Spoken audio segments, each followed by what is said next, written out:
Oh, freaking out. I didn't know what to do. Kind of going through a traumatic event because his girlfriend's missing. If he hadn't called it in, we wouldn't have known.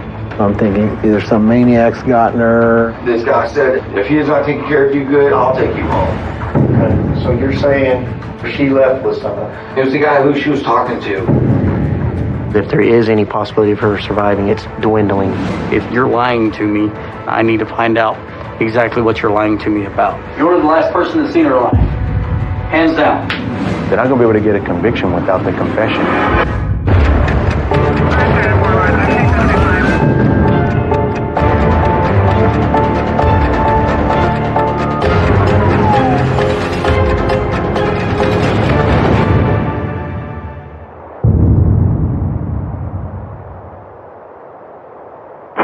Bed 911, what is your emergency?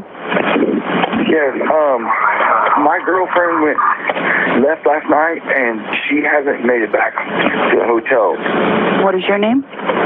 It's Robert Early. I mean, I've talked to her parents, to her ex-husband. Nobody's heard from her, and she was pretty intoxicated. And where are you at? The Stevens Inn. Let me go ahead and have an officer come see you, okay? Okay, thank you.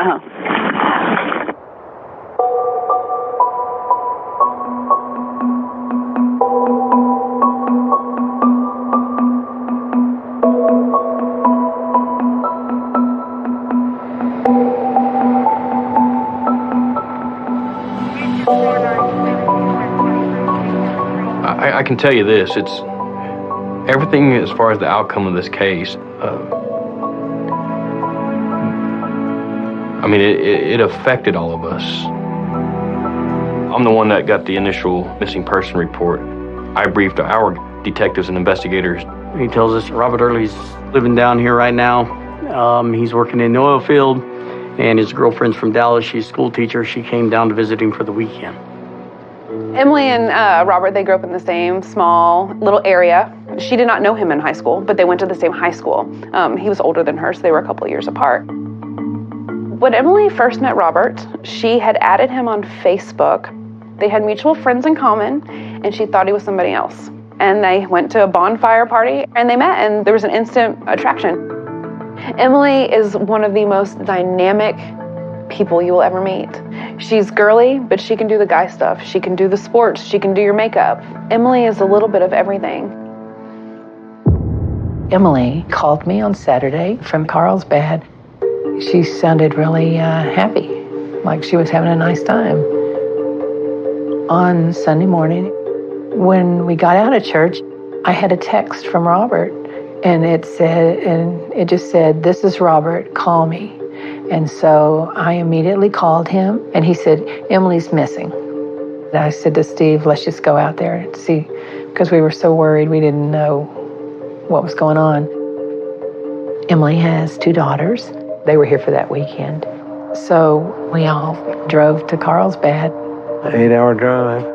I'm thinking either some maniac's gotten her, she's been hit by a car and in a hospital and no ID, she's chained up somewhere, with the gangs and the cartels along the border. Carlsbad's probably 25 to 30,000 people. At the time during this incident, there was probably, I would say, 40,000 people, more than that, due to the oil and gas industry. During an oil boom, you're bringing in a lot of people that have been convicted of felonies and various crimes because the oil field isn't too discriminate when they're hiring. So your crime levels react to that. You have more burglaries, more rapes, and more homicides.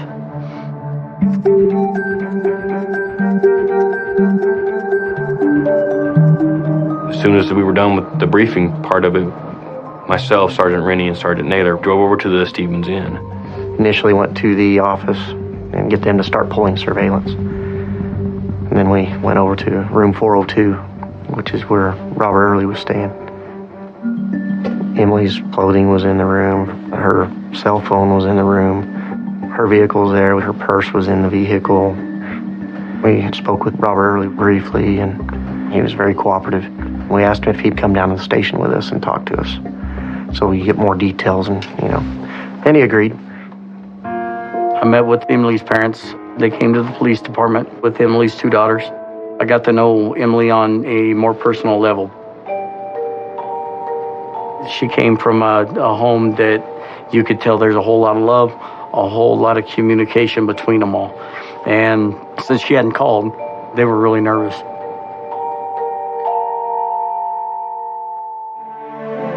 Detective Rennie was one of the very first ones that we talked with. We understand that from the time that he got on the case, he didn't sleep. You know, we left the police department, you know, with their assurances that they were going to find her. We're on our way to the elevator. I grabbed the children a couple of stuffed animals to give to them, to just try to comfort them. Dealing with the children and their emotions, knowing that there's a possibility that something bad has happened to their mother is probably one of the hardest things you could ever do. The youngest one looked at me and said, "My mommy's just lost and you're gonna bring her home, right?" And at that point I told the child, yes, I'm gonna do my best to bring her home. That really reassured them. It really did.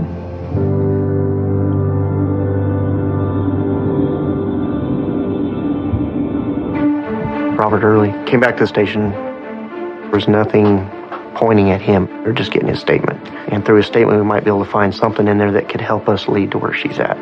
At that time, he was our only lead. The clock was ticking.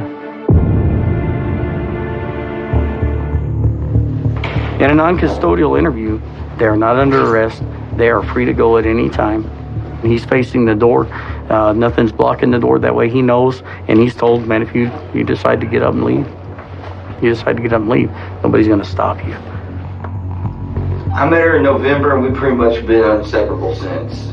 I mean, I moved in, like, really, officially December. I mean, but we pretty much, you know, her parents went out of town. We stayed at her parents' house. She stayed at my mom's house. Okay, how old is she? 30. Okay, how old are you? 33. He's very cooperative on everything. Kind of going through a traumatic event because his girlfriend's missing. If he hadn't called it in, we wouldn't have known. We drove to Carlsbad, did the Carlsbad Cavern deal. She got her little passport book stamped. There was cell phones with pictures that included events during that Saturday prior to her missing. So, you know, that kind of backs up what he's telling us. And then we went from there to Roswell. From Roswell, we went to a place called Tijuana's, and we had fajitas, and I had 2 margaritas, and she had 1. And then we went from there to a place called Farley's. When we're doing an investigation, we like to get a timeline. We like to get a story. It gives us information that we can go and possibly check on, such as surveillance, receipts. So, you know, it was her last night in town. So we met up with my boss at the hotel bar and just got pretty much obliterated from there. The Blue Cactus, it's the only spot pretty much that we have here in Carlsbad. And so it does get packed over there. They were dancing. They were both happy. She was, you know, hugging on them, kissing on them. And she started playing pool with them. She was wearing a little short skirt. So every time she would bend over to take a shot, he would get behind her and, like, block the view. Her dress was see-through completely. I mean, you'd have to probably really, in a darker bar like that, notice that she had some gray panties on. She was getting hit on by guys. She came back and said, hey, this guy said, if he is not taking care of you good, I'll take you home. Some strange dude. I'm like, whatever, you know, Emily, if that's what you want, go ahead and go. You know, she didn't get the response from me she wanted. Then I'm leaving. I figured she's gonna go smoke. She's gonna blow off some steam. She'll be cool. And so that's when I left. Right when I started thinking that. How come she didn't take her phone? Because it was dead and we only needed 1. We were going together. We were at the hotel. When we walked over there, went back to the room with the key. She wasn't in there, and then I started pacing up and down and walking around, and I shut the door. What time that was going on? Maybe a little bit after 12, or maybe 11:40, something in between 12:20 and 11:40, something, I'm guessing. So you're saying she left with someone? You know, I didn't see her actually leave with somebody, but she was talking about some dude who was leaving, you know. Should she not at the hotel? She's not in the room. Where the else was she gone?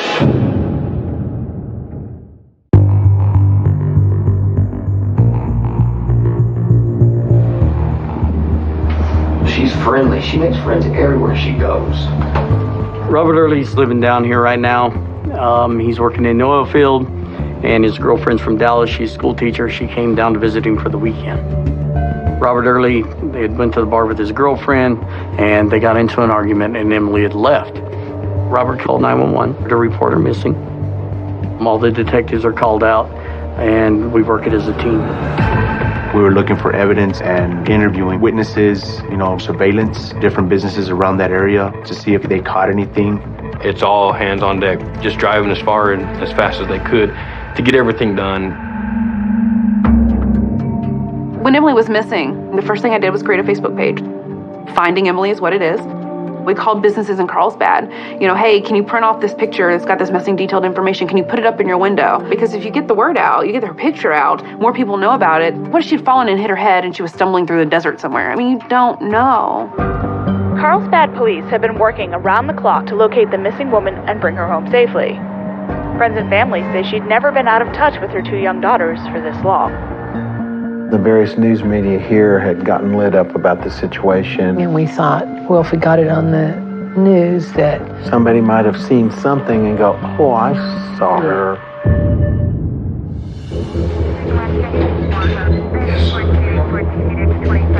So you're saying she left with someone? I didn't see her actually leave with somebody, but she was talking about some dude who was leaving, She not at the hotel. She's not in the room. Where the else was she gone? You just don't seem the type of person to me that the girl comes up and says, you, and turns around and walks off and you let that happen. You don't strike me as that type, dude. You just don't. I mean, I know her. Y'all don't. Exactly. We talked to several people at the bar, and none of them see her leave with anybody. She could have gotten in the truck right away in the parking lot. I already had somebody waiting for her. I'm sitting here in my mind, and I'm going to ask you this question. Because I follow missing persons report, and what's scaring me is I'm wondering why I'm being grilled so hard. Is everything okay? Let me explain something. Okay. You're the last person that's seen her alive. Okay. Does that answer your question? Yes, it does. I mean, hands down, you're the last person. If I'm getting to a point where either I'm getting frustrated or I'm running out of the questions I need to be asking, I'll get up and I'll walk out. Yeah, we use it as a strategy quite a bit. It opens Scott up to be able to start talking to him or asking questions. A lot of times I'll just stay back in that chair and start heading directions that he wasn't hitting. Was it noticeable that y'all had an argument? I mean, if someone was sitting at the table next to you all or in the area, would they? I mean, I kept it pretty much as discreet as I could. I noticed he started scolding her, and then he started grabbing her from the back of the neck and started putting his finger in her face and shaking her. How's your temper? Fights? I never get any fights. You're going to tell me that you don't have a violent temper. I don't have. You're going to tell me that none of your friends are going to tell me that you're violent. None of my friends are going to say I'm violent. I'm not. I'm not going to just sit there and, but I've never been arrested for beating up somebody. I've never been in an altercation. Just because you're not arrested for it doesn't mean that you don't do it. You know what I mean? I have talked to some people in Dallas that say you do have a violent past. Who? I'm not going to tell you. I had contacted his ex-wife and an ex-girlfriend. Robert Early's got a violent nature to him. Something's just not right. He says the phone's in the room, dead.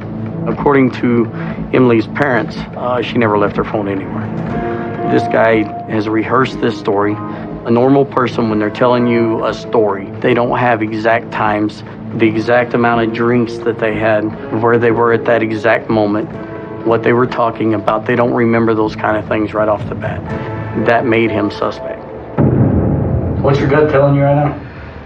Yesterday I was having really, really bad tingly feelings, and that I just hope she's okay. I'm not asking you what you hope. So what's your gut feeling right now? That I mean, I honestly think that she got involved with some wrong people, and she's either hurt or trapped, or somebody's got her not letting her go. And then that, I mean, otherwise, why would she be back? Okay, well, I mean, do you think she's dead? I have no clue. I hope not. You know, and that's the last thing I want for my girlfriend and a mother of two and a school teacher. You know, when I have a daughter, I mean, I could imagine if I went missing, my daughter couldn't see me anymore, or her mom. Something happened, and we were going to get to the bottom of it one way or the other, and he was the key. Hey, Robert, you be willing to take a polygraph? Yeah. Yeah? Yeah, I mean, Okay. It'd probably be about 10 a.m. in the morning.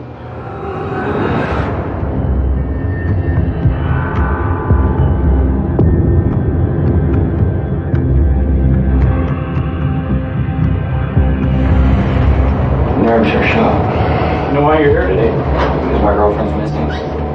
I asked Robert Early to take a polygraph. Put your left arm out in front of you. Palm up. I wanted to see if he was showing any deception in the story that he was giving us, because I already had it in my mind, you're lying to me, and I need to find out exactly what you're lying to me about. Emily Lambert is your girlfriend, the one that you were with Saturday night, is that correct? Yes. We all have what is known as the autonomic or involuntary nervous system. That controls things like your heart rate, your breathing, your body temperature. Do you intend to answer truthfully all questions regarding the location of Emily Lambert? Yes. The polygraph instrument and its attachments are recording those physiological responses. And when a question is asked, if that question is a threat to the self-preservation and general well-being of Mr. Early, then he would have a physiological response. If they weren't, then he wouldn't. Do you know where Emily Lambert is located? No. Do you know where Emily Lambert is located right now? No. The particular test that I utilize is called the Utah 3. The 3 relevant questions are just reworded. It's just asking the same question again and again. Do you know where Emily Lambert is located right now? No. Do you know the location of Emily Lambert today? No. It had been 2-3 days since she went missing. If there is any possibility of her surviving, it's dwindling. He was our only lead. Maybe he knows more than what he's telling us.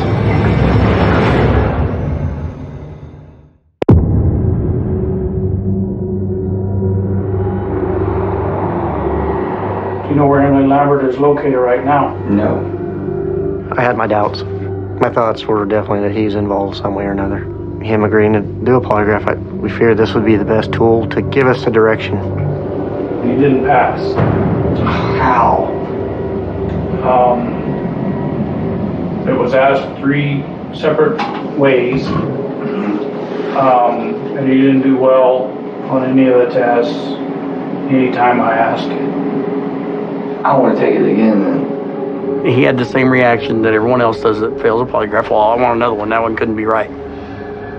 It doesn't work that way. We got the results back from the polygraph, and Robert Early transitioned from a witness to pretty much a suspect. We had to get aggressive.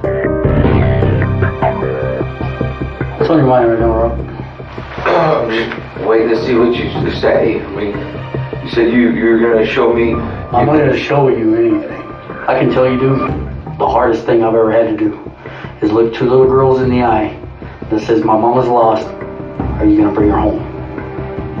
Being a father, yeah, man, that wasn't easy to do. Do you know where she's at? I was so proud. Hands down. I was hammered. I understand that. You're hammered, but something happened, right? We know that. So we had an argument and she left. And that. Everybody has telltale signs when they're telling a lie. Their body language, their facial expressions, the tones of voice change. Your shoulders are pretty heavy, dude. Now you cross your arms, your shoulders are heavy. I'm telling you right now, they are. When you have a lot of guilt on your conscience, you tend to feel like there's this weight on your shoulders, and you just kind of lean down. In most cases, when they're doing that, they want to tell you, they're just not to that point yet. You know, I mean, she left. And, you you know, from the hotel, you know, I mean. Then what? I got in the car and tried to drive around and look for her, and You found her? no, I never did find her. I never did get to find her. Really?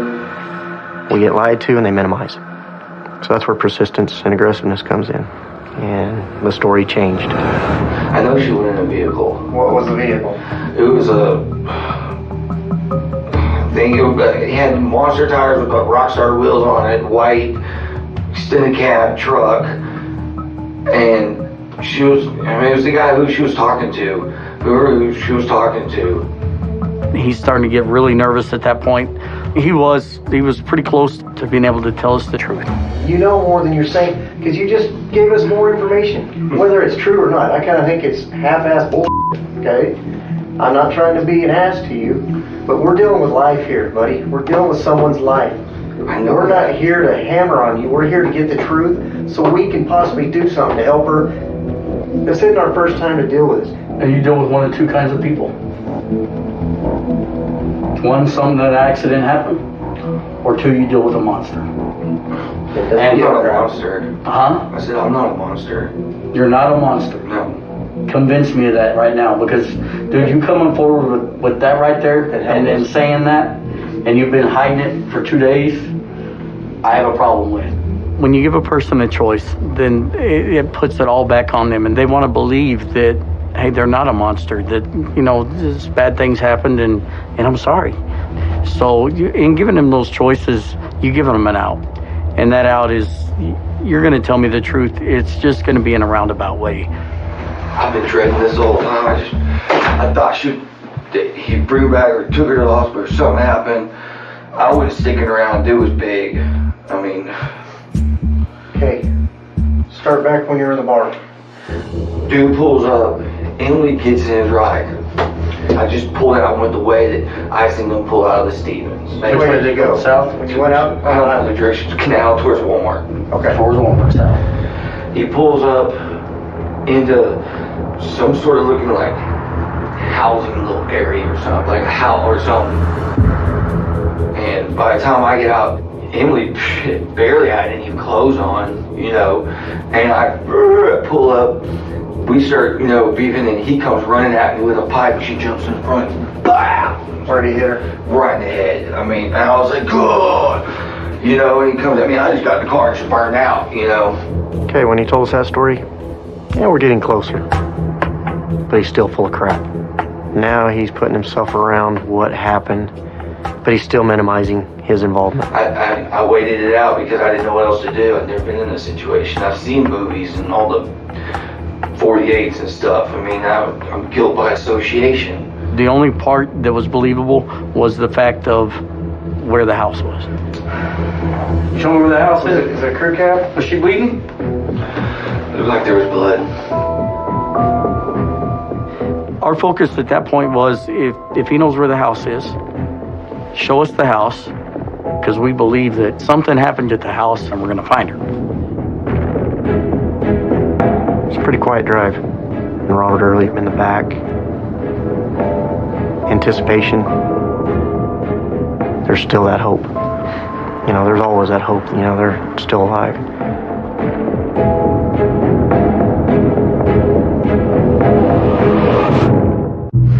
Can you show us where that location is? You show me where the house is. Is it a crew cab? Was she bleeding? It looked like there was blood. Robert Early is the main focus of the investigation. He is our suspect. He told us the Parkfish story of, hey, I pulled this truck out and this guy got out, swung and whop, hits her in the head and she drops. The only part that was believable in that story was the fact of where the house could be. If he knows where the house is, show us the house. There's always a hope that you're going to find the person alive. Maybe she's just injured, she's laying out there, and we can find her and get her help. We drove out to 31. It was approximately 3 miles off of the Loving Highway. And Robert Early pointed out a residence kind of up on a hill.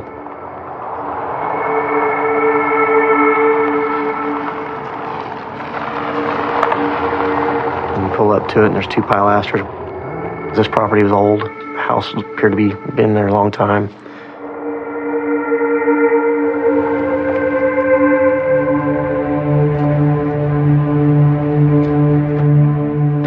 We get out of the car. Robert actually starts to walk with us when I tell him just stay at the car and we'll come back.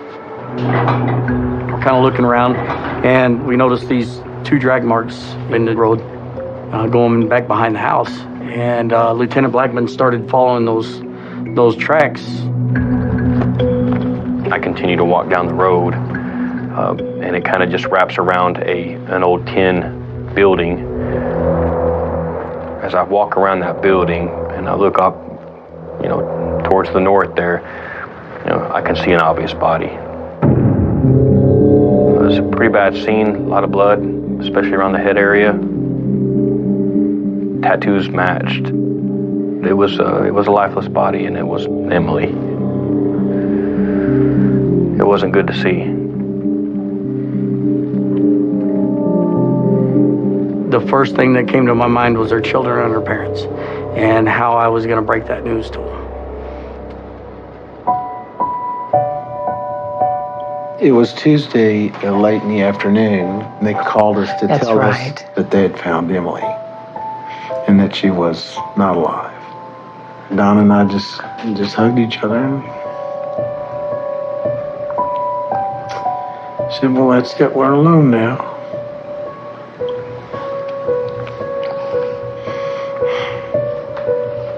Emily, she had a brother who was killed in a vehicle crash 2 years prior to her death.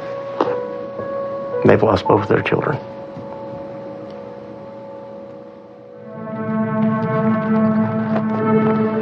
I returned to where Robert Early was in my car smoking a cigarette. And I told him at that point, we found her. And he tried to act surprised, and he's smoking his cigarette, leaning up against my car. And he says, really, do you found her? And I said, yeah, she's deceased. Absolutely no emotion. He just looked at me, kind of ducked his head, and continued smoking. I told the lieutenant that, hey, I'm going to go back to the station, try to find out the rest of the story. The lieutenant looks at me and says, you think that's a good idea? I was probably a wreck at that point. There was just a little too much emotion involved with Sergeant Rennie. I just felt it'd probably be better to get somebody else in there to work a different angle, to get everything out. We had partial truth. We needed it all. It's hard to move forward without the confession.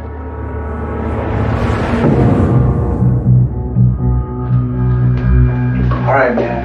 Well, I know you haven't talked to me yet, okay? Like I said, my name's Alan. I selected Detective Sanchez based off of the way that I've seen him interview before, introducing somebody else, somebody that would build a different type of rapport, might be a little bit more effective in being able to get that confession. I'm not gonna lie to you. I'm not here to cut deals. I can't make promises. I'm not authorized to do that. But the district attorney's office won't do anything either right now until after we talk to you and give you the opportunity to tell your side and tell the truth. Alan Sanchez, that guy can talk a talk, and he didn't have any problems throwing himself under the bus to get what we need. I'm not married for a reason. It's because I'm a hoe bag. All right, straight up. And it's because I've been in different relationships and stuff, man. So I know how it goes, and it can get real heated. You can get jealous. Jealousy is a powerful thing, man, especially when you're drunk. Yeah, and I told him, yeah, I'm a hoe bag. I wanted him to see the human side of me, like I'm just a regular person. You know what I'm saying? Yeah, I wouldn't, yeah. Oh, man, I hear you. I'm not trying to put that off. I'm just giving instances and examples, okay? That's it. Okay, we're just talking. Yeah. So I understand how that stuff goes, man. I really do. I understand how, especially when you're drunk, you're like, you get pissed. And obviously you were pissed that night, and you were like, what the hell, I wanted him to understand that I understood how it was to be drunk and maybe not be in control of your emotions. I wanted him to feel like, man, this guy does understand. Yeah, you can lose your temper. And almost make him think that I felt like it's okay. Does the severity of the crime, is there, if I, to not including myself in saying I'm saying anything, but from your standpoint, would I ever see my kid again?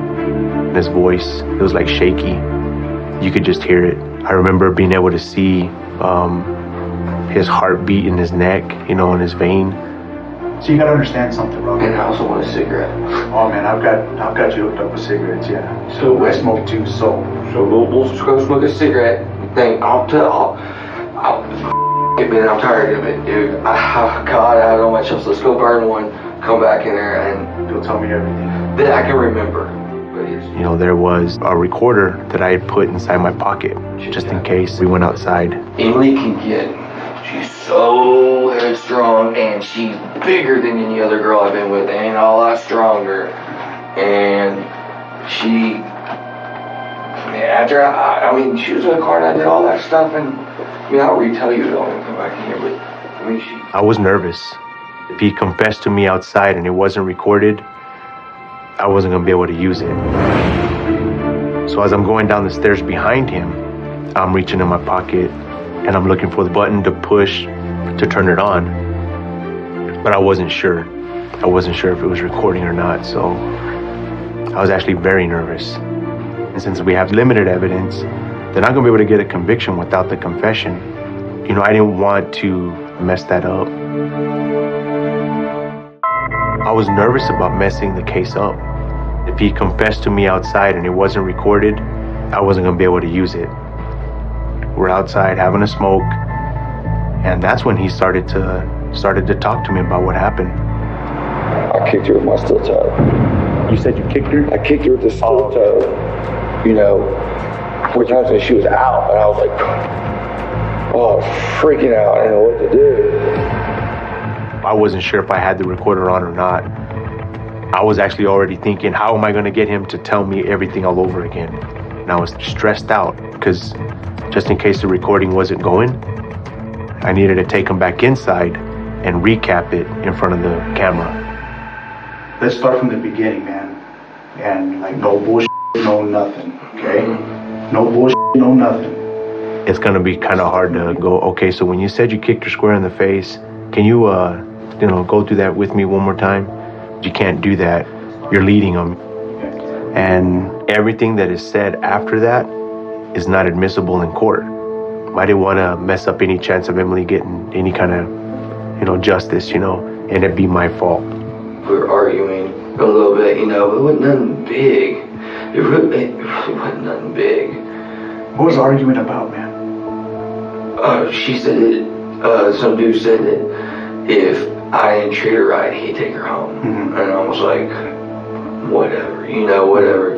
If that's what you want, go ahead and leave. And then when she said, F you, and left.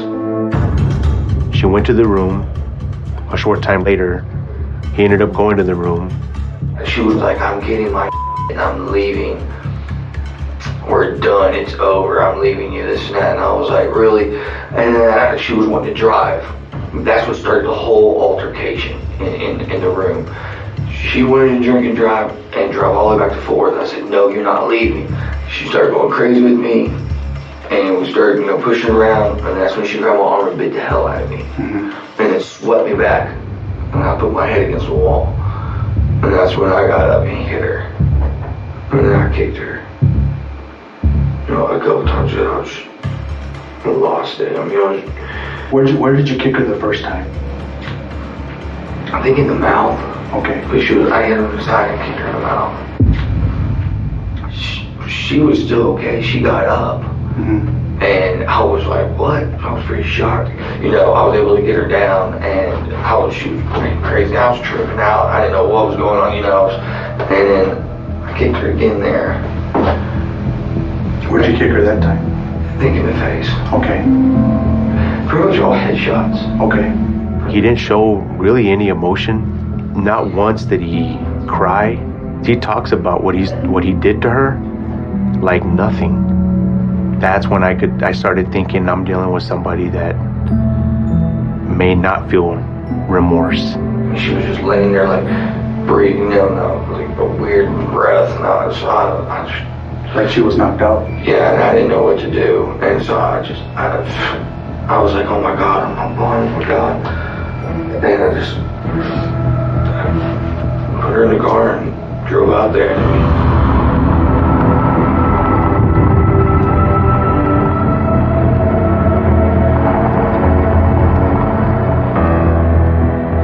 Goes again behind that guy's house. She came to, and then as she was coming at me, I grabbed that freaking air pump, and I grabbed that and whacked her with it, and I whacked her with it a couple times.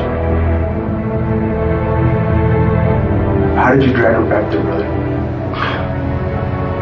I know it's probably a thing to think about, but I mean, did you grab her and drag her back, or did you wrap her with something and drag her back? I wrapped her with something. What did you wrap her with? Rope.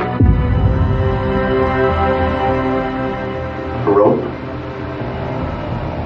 It was just a quick, like a slip, and then just threw it around the passenger door, shut the door.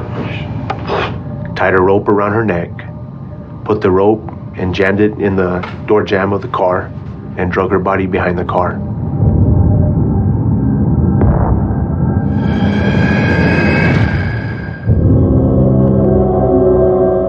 We go out to the crime scene, and those drag marks extend for roughly 510 feet.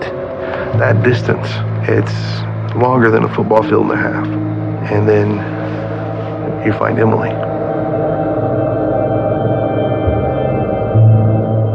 It's something that I will never forget. When I found out what actually happened to Emily, I was sitting in a restaurant. I dropped my phone, and I literally slid into the floor under the table at the restaurant. I just melted into the floor.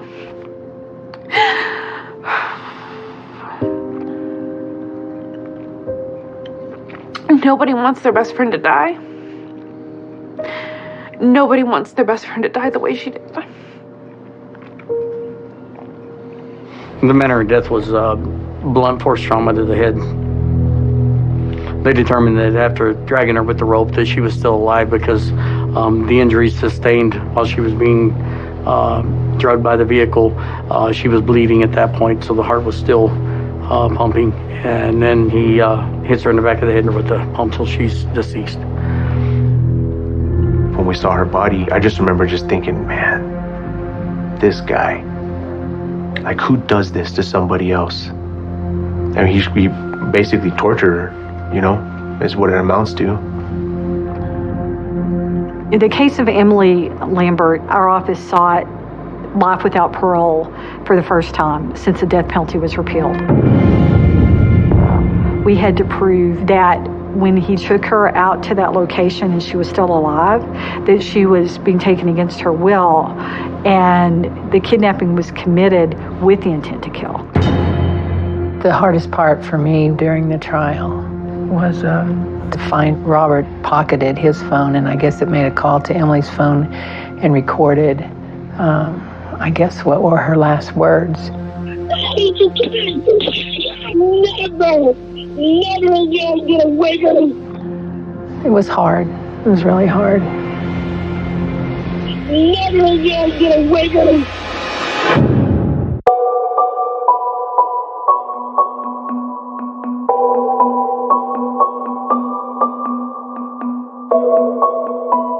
It was a great case to prosecute because they had done such a wonderful job investigating it. And that confession is what gave us the ability to seek that life without parole.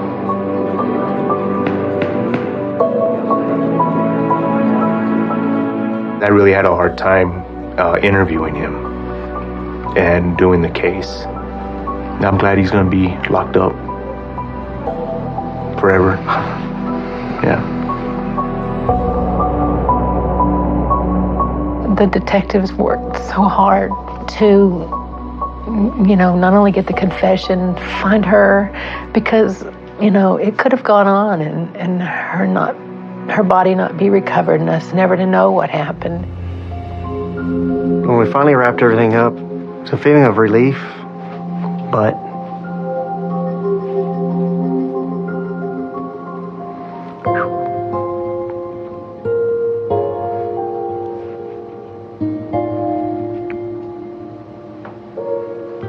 bear with me.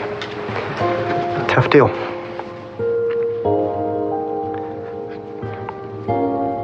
Put closure on it for the family. But the kids were still out with Mom. It was a very emotional time. It's the first time that I've ever told a child that I was going to bring the parent home, when in fact I brought them home, but they were deceased. So it hit home pretty hard and continues to this day. We try to stay in contact with the family as much as we can.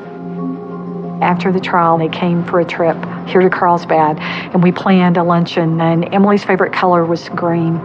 So they decorated everything in green, and they had gifts for the children. We had all the officers there, and we wanted them to have a positive memory. We felt like they grew so close to Emily and felt like they knew her, and we wanted them to know the girls, and we wanted the girls to know and to appreciate what they did, you know, for us and for them.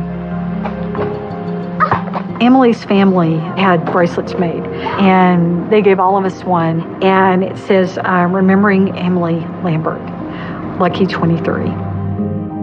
We called Emily Lucky, that was her nickname, because she was lucky in life, usually, ironically, and she liked the number 23 since I knew her. So all of her friends and her family all have Lucky 23 tattoos.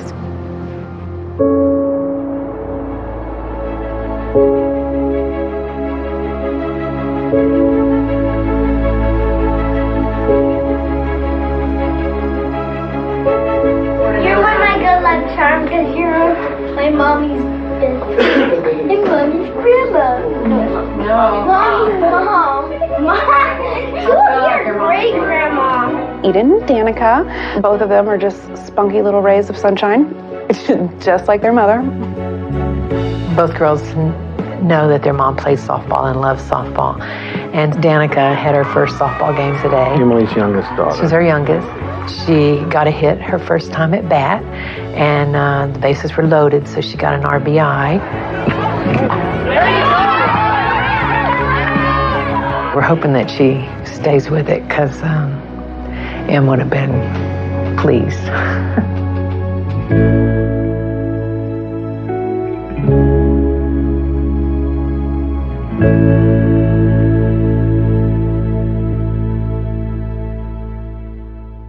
For more about Criminal Confessions, go to oxygen.com.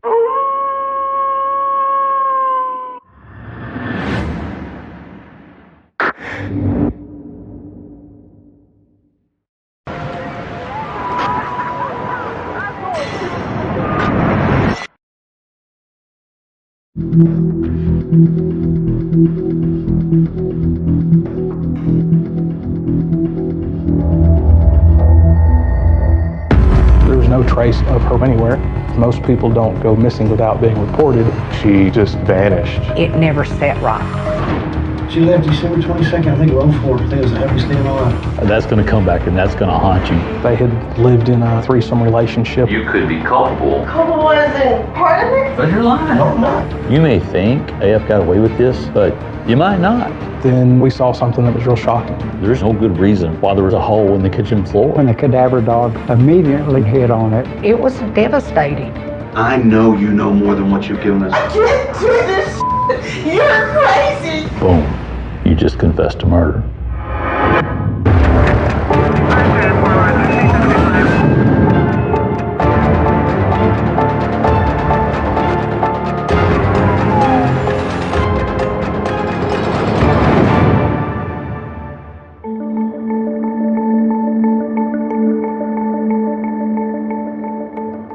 I met Robert Miller when his stepfather and I got married, and I became Robert's stepmother. When I came into the picture, Robert and Naomi Michelle were already married. I think they were 16, 17 when they got married. They were very happy, and she was a very good wife. Robert and Naomi Michelle had 2 children when I met them. Little Robert was 4, 5. Amber was 5 to 6 months old.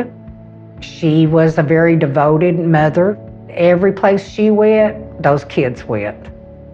She really didn't have any family.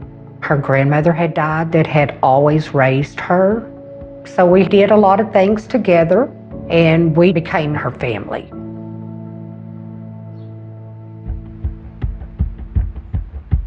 Around December of 2005, Robbie had told my husband and the family that Michelle had just left in the middle of the night with a police officer that she'd been having an affair with, which was the first that we'd known her doing anything like this. She didn't take anything.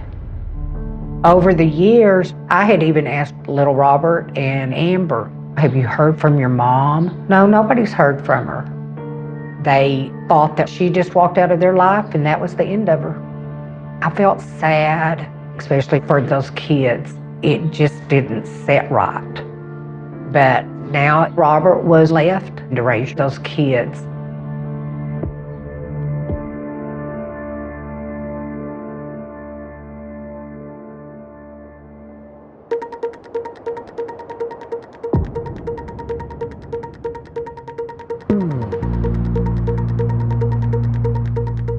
In May 2015, we received a phone call from Toni Epperson. She sounded like she was crying. She said, I'm going to sound crazy, but I'm telling you the truth. I told him, I really think that Robert Miller has killed his wife. She said that Robert's brother, on his deathbed, had recently said that Robert had confessed to killing Naomi Michelle back in 2005. I had mixed emotions about going to the sheriff's department because I wondered, is the family going to turn against me? But I couldn't let it go. It's kind of hard to prove something when you really don't have any evidence, and especially something so horrendous.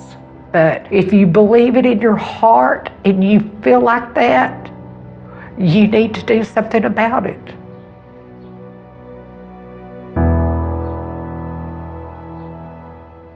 A person on their deathbed has no reason to try to frame or get somebody else in trouble. And the suspicion level goes up exponentially. But before we could look at Robert as a suspect, we had to make sure that Naomi Michelle had not decided, for whatever reason, she didn't want to be in contact with their family anymore, or did something really happen and then she gone. We found that her driver's license expired in 2007 and it was never renewed, that she had not been employed or received any kind of Social Security benefits. There was nothing from this woman in over 10 years. In this day and age, with the information technology, that is very hard to not have your name brought up in some search, anything. Naomi Michelle Miller just vanished.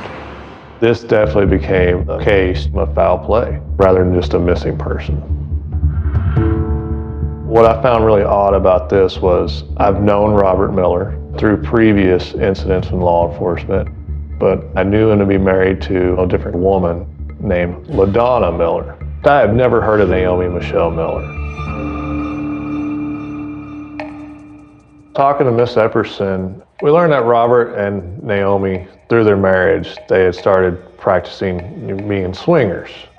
In 2005, Robert and Naomi had invited LaDonna Yoder and her children to come live with them. I don't understand it, but to each his own. After Naomi disappeared, Robert and LaDonna, they went on about their life literally like she never existed. And a couple of years later, they did have a wedding. The kids are all calling LaDonna Mom, and I found a marriage certificate for Robert Miller and Naomi. I did not find one for Robert and LaDonna, But the real red flag is there was no divorce decree for Robert or Naomi Michelle Miller. How can you marry someone when you're already married to someone?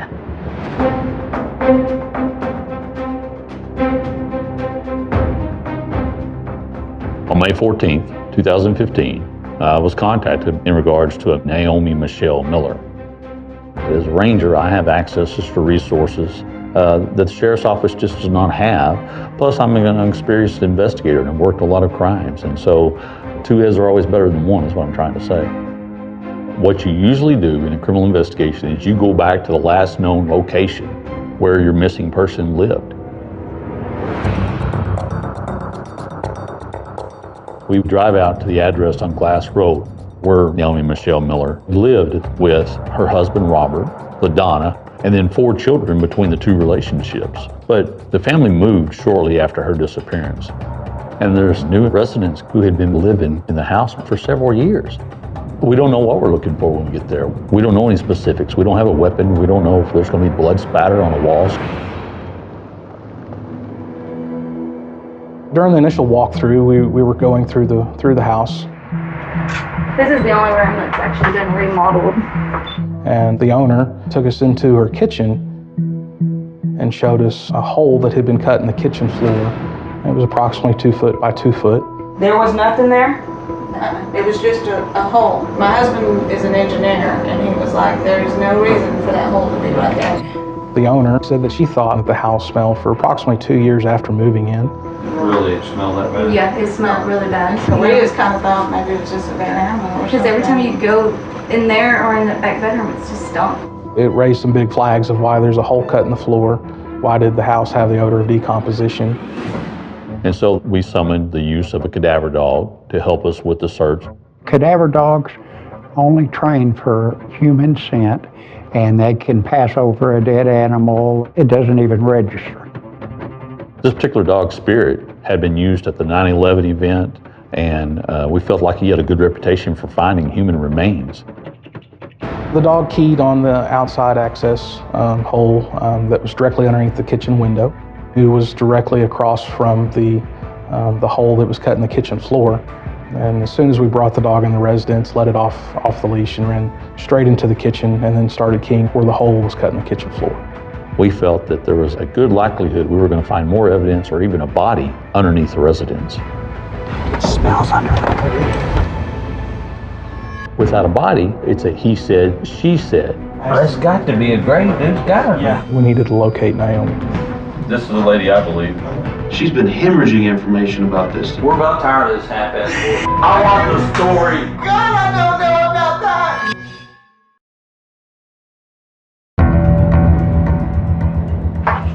Okay, we got bucket 1.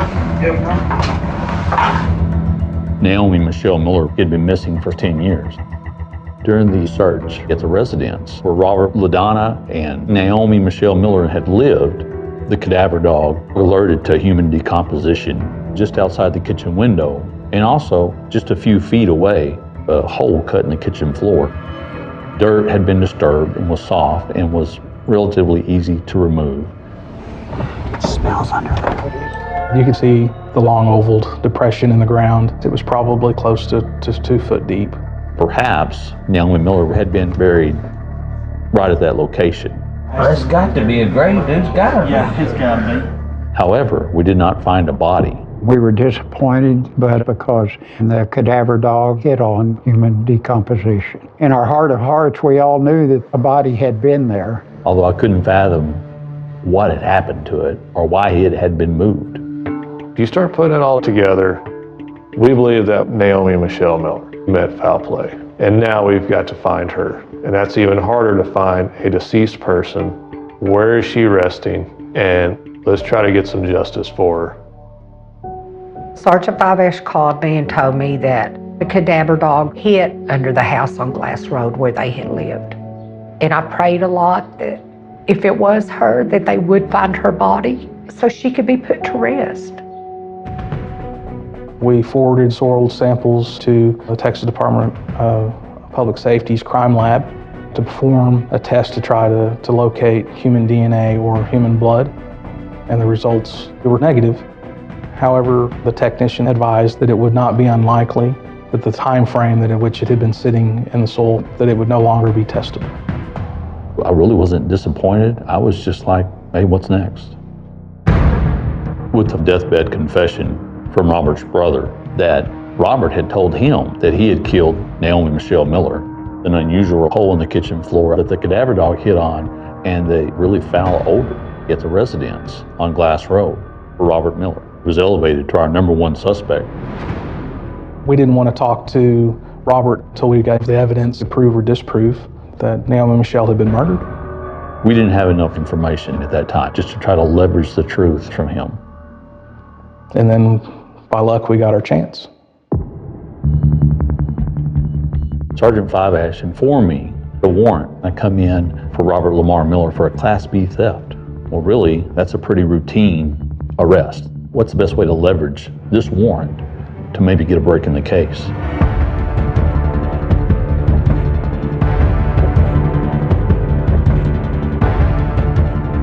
We decided that we would make a big show of force where we knew that Robert and LaDonna now were living. The plan where we would arrest him, make it appear more than a Class B theft without ever actually saying this is a Class B theft.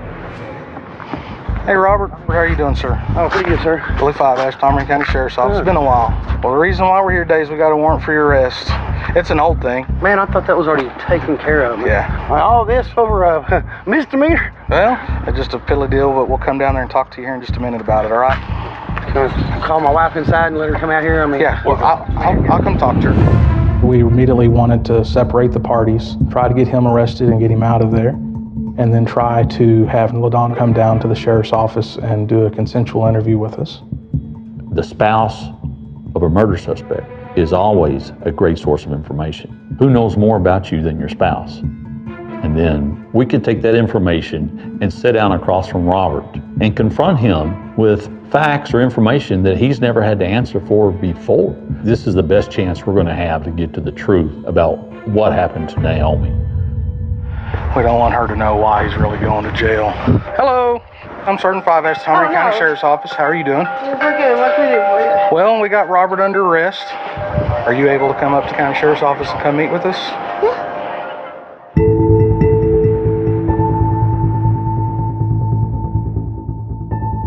While Robert waited, we had decided that Ranger Hannah and I would interview LaDonna. Nothing that would make you feel like you were being interrogated. We needed LaDonna just to feel like she was a witness and that she wasn't being accused of committing any crimes. You're free to go at any time. Okay. We really just wanted to get the biographical commitment from LaDonna that she had been involved in a relationship with Robert and Naomi, and that she had lived in the home at the time of the disappearance. That way, she's putting herself at the scene of the alleged crime. Let's just talk about the relationship. It's my understanding y'all were essentially lovers.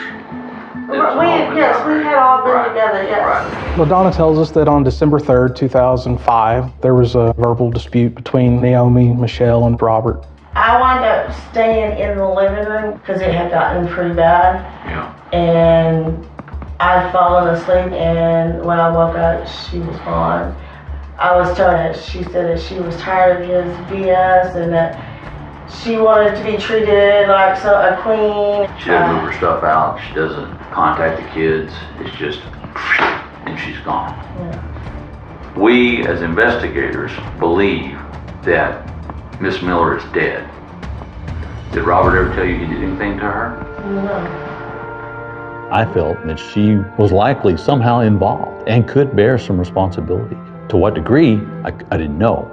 And so just to provide a little additional pressure for her, I wanted her to realize that I did not believe that Michelle was still alive. I cannot tell you the string of incredible coincidences that indicate foul play. I also believe you could be culpable if you're not straight up with us today. Culpable wasn't part of it? Yes. What happened to her? We want. I don't know. All I know is that she left. No, it's not true. He took her life. We blamed Robert to give her the opportunity to say that Robert had committed the crime. All the evidence we had, what little there was, did align with that. They were fighting that night. If it gets quiet, And I didn't think nothing of it at first and stuff until he walked out of the house. He had something big in a blanket. And I just... She had her body. You watched him walk out with her body? Yeah. I asked LaDonna to recreate what she saw Robert doing when he was carrying the body, because I felt that made it real. Kind of like a little bit of bundle right here. And it's just pulling like... Okay. And it was wrapped in what? In a blanket, a pastel colored blanket. Off the bed. It's hard to lie about that kind of thing when you're recreating it. And so when I saw her doing that, I thought, I believe you. I think you did see that. It was the beginning of the journey to finding Naomi.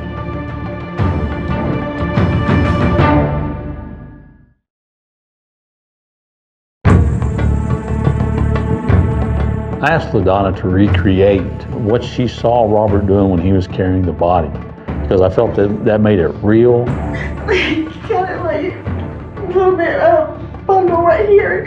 And it's just pulling like... Okay. There was no trace of Naomi Michelle for 10 years. And now LaDonna says that she just watched Robert carry out what she thought to be a body wrapped up in a comforter. I know that was Michelle. I know that was Michelle. It substantiated our belief that Michelle was dead. And the next day, There's like some dirt as you walk out the door right there. It was fresh. there was a grave in your backyard. So we showed her a photograph of the house and asked her to show us where the disturbed earth was. We had not told her at this point that we had done a search there. And wouldn't that be interesting if that area that the cadaver dog hit on was indeed the same area of where the loose dirt was? Right back here, that little cubbyhole right here. Right next to the house? Like right next to the house. Under the kitchen, there was a hole right there, right where you're pointing. I just noticed the dirt. The cadaver dog hit right where you were talking for decon. You just knew, yes, that is where that body was, and yes, we're on the right trail. So all this time, have you ever asked Robert what he did to her? How he killed her? No, because I didn't want to know.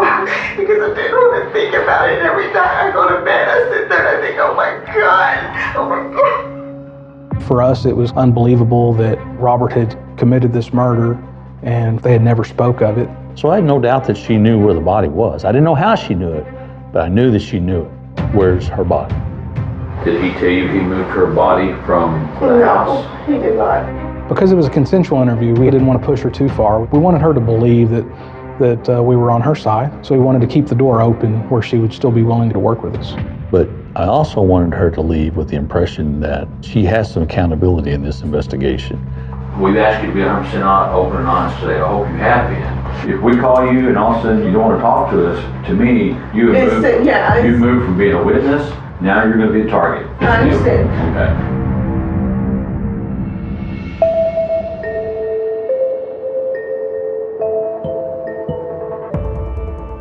It was time to interview Robert and see what we could get out of him. Robert had been waiting in another room for the past couple hours with knowledge that we were interviewing LaDonna. You're very anxious. We still don't have a body, and he could say that he wants an attorney, and then we're just, we're stuck. We initiated the interview based on the Class B theft that we had originally arrested him on. And she went down and filed charges on him for theft. My goal was just to get him talking and to try to establish a little bit of rapport. And then after that, we started talking to him about his relationship with LaDonna. You and LaDonna been together how long? I think it's about 12 years, 13 years now, something like that. But it was basically just a segue to get into that conversation about Naomi Michelle. All right. Was you married before then? Mm-hmm. What was her name? Naomi Michelle. She was tired of being a wife and a mother. She left December 22nd, I think, of 04. I think it was the happiest day of my life. He may have thought I was laughing along with him, but he didn't know that we just received a statement about him carrying her dead body. I'm laughing because I'm thinking, thank you for that. That's going to come back and that's going to haunt you. Naomi went missing in probably 05. Went missing? Well, that's the last known record of her. She left that night. Well, Robert, I want to tell you something. We know what's up. Okay. Okay. We ran a cadaver dog. At the house, we found not a body, but we found evidence of a body. Where? Under the house. Now, I know for a fact I didn't put nobody under the house. Okay. I swear to God. We've already talked to LaDonna, and LaDonna has already confessed to the entire incident, including you wrapping her up and burying her. Okay. When Robert was confronted with the facts that he didn't think we knew before, then his physical demeanor did change. His arms crossed and he kind of closed down. We know about a fight in the bedroom the night it happened. No, there ain't no way. The next morning she goes outside and she sees disturbed earth. You know where she pointed, my friend? No. At the exact spot the cadaver dog hit. Right under the kitchen. And somebody went back and sawed a hole in the kitchen. But I never saw no hole in no kitchen floor. I'll put that on my life. I was giving him all those details in the hope that he'd recognize I'm beat. My best course of action now is self-preservation and confess and try to minimize the damage. I do remember cutting a hole in the kitchen floor. We completely remodeled that house, sir. Real close when we moved in it. Robert's thinking that I'm still going to bullshit these guys. So you realize when you first came in here, you don't know anything about going underneath the house. Now all of a sudden, if you'll look at I did have a hole that I put in the kitchen floor. Because I remembered that. That's why I've been sitting here thinking about it. To me, I think he realized that, okay, I can't stick with that lie anymore. It's exhausted. I wanted him to feel like I don't have any more alibis, and even my dead brother has given me up. Where his only avenue was to confess. That was my goal. Your stepbrother had to come to Jesus meeting fairly close before he died. He tells Tony that you killed him. I don't understand why he would tell him that. He's probably on dope. It's your family telling me, man. I don't know. Saying like a fart in the wind. She's gone. Where did you put her? Nowhere. You're lying. No, I'm not. You know what it adds up to? What? It adds up to your ass supposed to get arrested for murder. Well, I guess what it is then, because I didn't do it. You keep trying to trap me in that, and I didn't do it. I'm not trying to trap you. The evidence has you cornered up. I don't have to No, it trap has somebody. you. My naked ass, it has you. I love that woman to death. To death.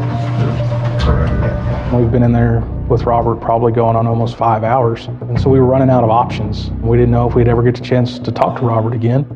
He was not going to confess to me. I mean, he was a consummate liar. But juries love a confession. No body and no confession means no conviction. We didn't know if Robert believed that LaDonna had told us what happened.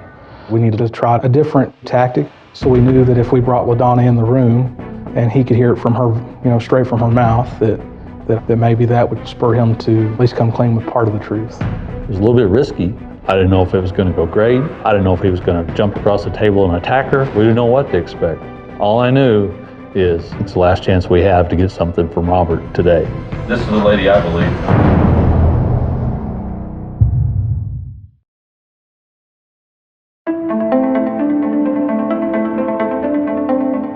We didn't know if Robert believed that LaDonna had told us what happened. So we knew that if we brought LaDonna in the room and he could hear it from her, straight from her mouth, that maybe that would spur him to at least come clean with part of the truth. It was a little bit risky, but no risk it, no biscuit, I heard somebody say one time. This is the lady I believe.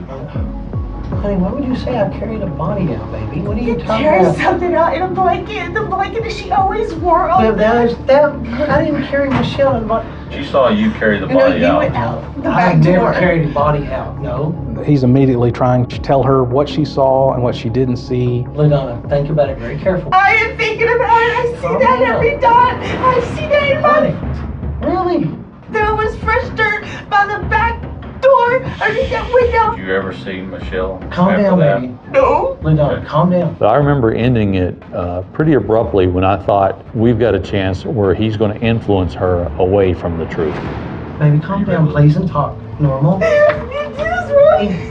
But I wanted him thinking, I may not confess, but there's no doubt when I leave this interview today, they know that it's murder. You have manipulated her for years. Oh, I have not. And not only you're a master manipulator, you are another word that begins with a M.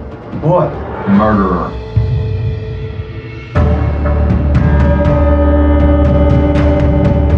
After the interviews of the day with Robert and LaDonna and the information we had, we felt like we had established sufficient probable cause. We went the next day and arrested Robert inside the jail to serve the warrant on him for murder. But now when the pressure is really turned up for us,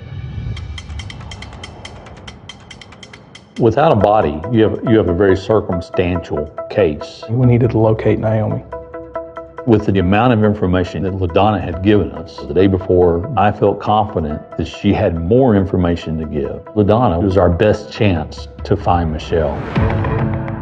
Sergeant Five Ash and I would drive out with LaDonna to the residence where Robert, LaDonna, and Naomi Michelle had lived at the time of the murder. And hopefully to elicit an emotional response from her. And maybe more information will come out. Once we got to the house, you could see LaDonna get emotional. She started wiping her eyes. What else is there you haven't told us? I'm not trying to be an asshole. I'm trying I know. I'm trying to get this guy locked up because I don't want him coming after you. I know. But if we got a half-assed case. God, I can't do this no more. He did. He killed her. Did he tell you he killed her? Yes, he did. He did. When did he tell you that he killed her? About 3 days afterwards. Has he ever told you where he moved her to exactly? No, I know it's the racetrack because that was the only place we were at. He would go out there at any given time. Robert and LaDonna ran a racetrack on the outskirts of San Angelo. It was a place of convenience, a place that they owned and had some sort of control over. On March 7th, 2017, we broke ground at the racetrack to find Michelle's body. November 5 Whiskey Golf, contact Mathis Tower 118.3. 18.3. We've got cadaver dogs, search teams, law enforcement officers, got all your equipment kind of staged. It's about 17 acres. We don't know how deep it is. It could be underneath a structure. There's a great uncertainty. We're going to find this body, or we're going to look for days, and then everybody be kind of pissed at you at the end when we don't. It's stressful. I had expressed to LaDonna that it was very important that if she knew a specific area of where Naomi was buried, that she needed to show us. And she immediately just took us over to a light stand. This right here is where he concentrated. I mean, literally concentrated. What was disturbed up here? What did he work on? There was a dirt mound down there. I mean, all he had was a front end loader. It was an old rinky-dink front end loader, but it was a big one. My gut feeling was that she was telling us the truth about where we would find Michelle. But also, it was apparent to Sergeant Five Ash and I that her story changes when it was convenient and when it served her best. And that makes her look like she was more involved than she's telling us. While the search was going on, Sergeant Allwine was re-interviewing Robert. Now Robert knows the discovery is going to be imminent. We don't know for sure if we're going to find the body. Going into the interview with Robert, I wanted him to pick up on how urgent this was for him to start telling a little bit more of his story. If you want to cooperate with us and tell us what you know. We had a couple of arguments that morning, Right. 2, 3 o'clock in the morning, and I laid down in the living room floor with my daughter, Amber, my youngest daughter, and I remember Donna coming there and telling us, well, we don't have to worry about her no more. And I said, her? And she goes, yeah, Michelle. I said, what do you mean we don't have to worry about her no more? I just want to worry about it no more. She goes, I took care of it. Robert's now changed his story. It wasn't exactly shocking. At this point, it's a he said, she said. He called Sergeant Five Ash and Ranger Hannah at the track and let them know Robert's going to lay all the blame on LaDonna. Ranger Hannah and I thought, let's tell LaDonna that now she's being accused of this murder. Okay, here's what we got. They're interviewing Robert right now. Robert's saying you killed her. And Are you freaking serious? well, what did you expect? Now he wants to cooperate. He knows we're going to find the body. So if there's anything else you know, this is the time to give it up. Okay, I was with him when he brought her out here.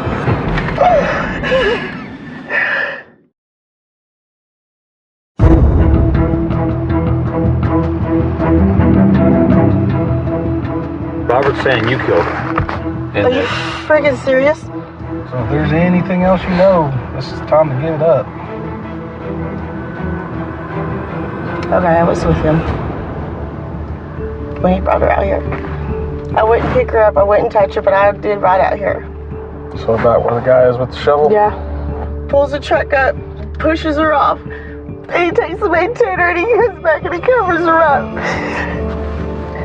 She's in a blue tarp.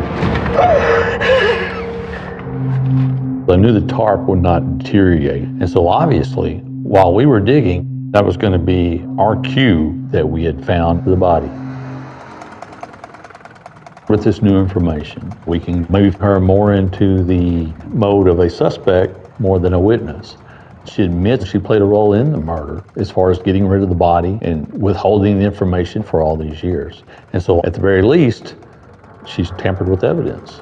That is a felony in itself. So do I need to call my family, tell them I'm going to jail? I'm not going to arrest you. At that point in time, the big fish was to catch the murderer, and then we can go clean up the evidence tampering later. Also, I want to do a voluntary statement again, not as a confrontational type interview, and I think she bought into that. We just continued to search. LaDonna had indicated the specific area where we would find Naomi's body. Every piece of dirt that was moved, we're looking for a blue tarp.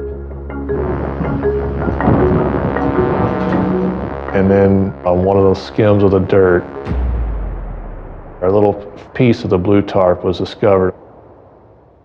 That was it's something I'll never forget. We knew that we'd found her.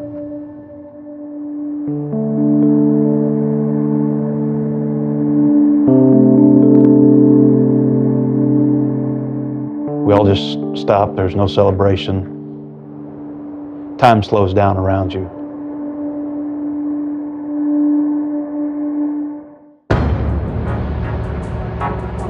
We methodically removed the soil around from the grave.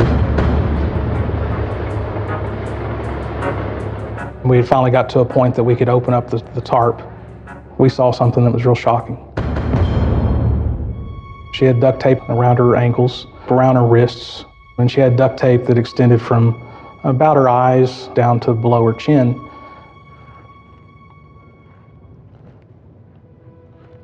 If you think about a loved one having to endure something like that, like if you're a dad,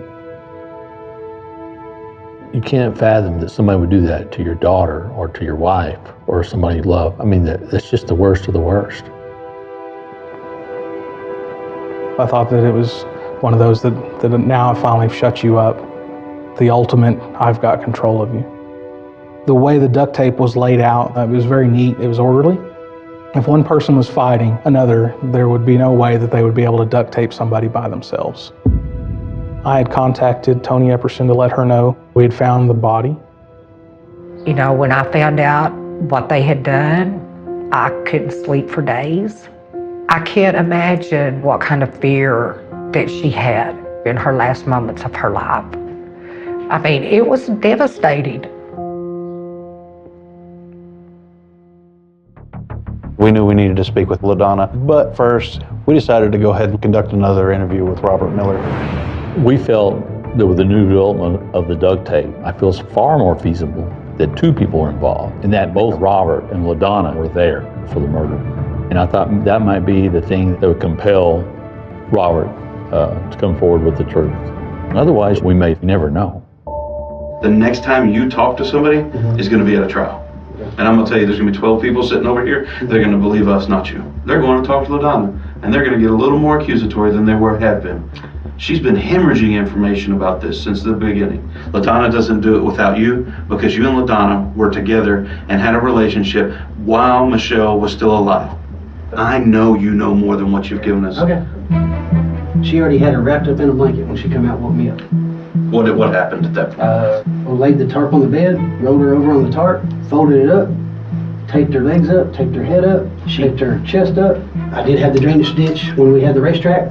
Drove out there and put her in the ditch and covered it up. That moment was big. We knew that he had had his hands on Naomi Michelle, either prior to her death or shortly thereafter. I didn't want Michelle to die. I mean, it would have been so much easier to get a f***ing divorce. Yeah, you should have got a divorce. You killed somebody.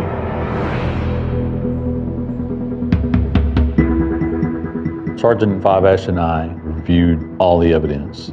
The recent discovery of the body, the condition of the body, the duct tape, Robert's statement, and the angles that we could utilize in a subsequent interview with LaDonna. I contacted LaDonna on the phone.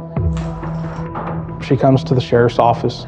The only thing that we had on her is tampering with evidence. But before long, she was going to be under arrest, and she was going to invoke probably counsel. So I felt this was probably the last chance we were going to have for a voluntary interview with LaDonna. Now it's time to become more confrontational. This is it. I guess you saw in the news that obviously the body was found.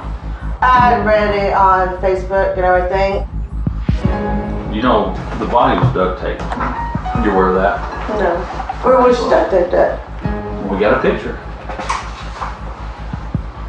Oh no! She was duct taped over her mouth and her face and her Why? head. Because she was alive when she did it.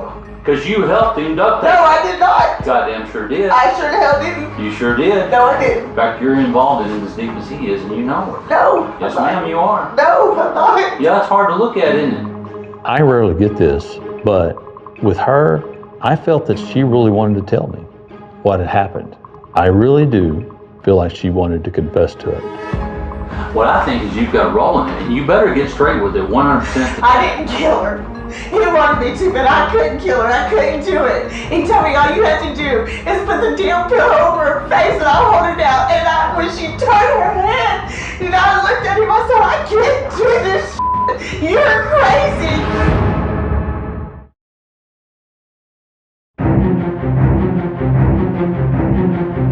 What I think is you've got rolling it, and you better get straight with it 100%. I didn't kill her. He wanted me to, but I couldn't kill her. I couldn't do it. He told me all you had to do is put the damn pillow over her face and I'll hold it out. And when she turned her head, and I looked at him, I said, I can't do this shit. You're crazy. And he goes, I'll and he says, give me the pillow, and he just smashes it. So you were in the room. Yes. Boom. You just confessed to murder. And why she has duct tape and stuff, I don't know. God, I don't know about that. Because I ran out of the room as soon as she was dead. I ran out of the room and I sat there and I just shook.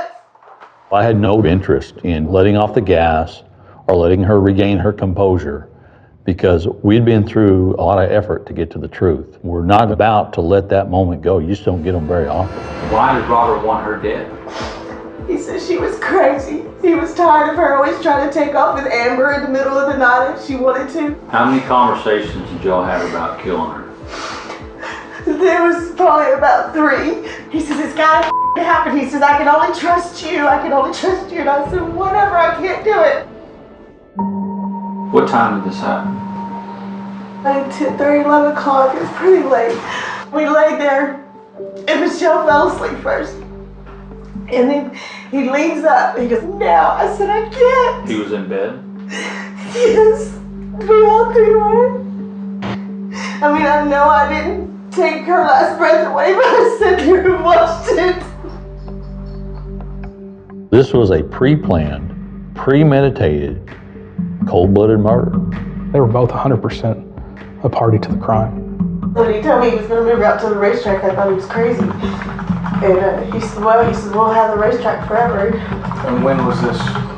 It was probably a couple months. I want to say the 1st of March.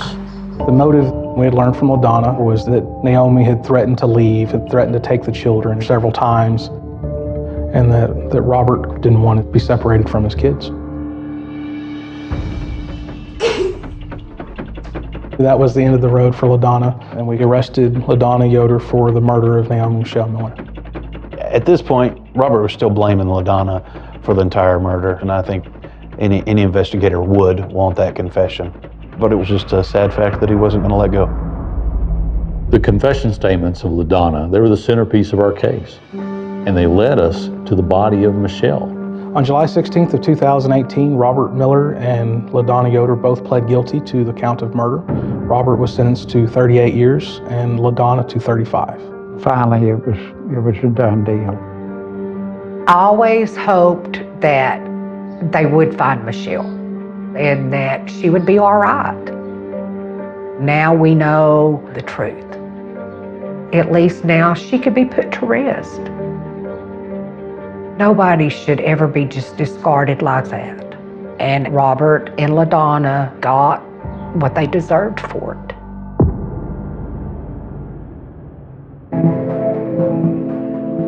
There was a point in the investigation where we found a photograph of a wedding type ceremony between LaDonna and Robert. We really couldn't believe what we were seeing. LaDonna and Robert were at the dirt track, just feet where Michelle's body was lying in a tarp. They just seemed to be partying it up, dancing on the grave, literally. That is the ultimate betrayal, disregard for human life. And it was like one final slap in the face to Michelle.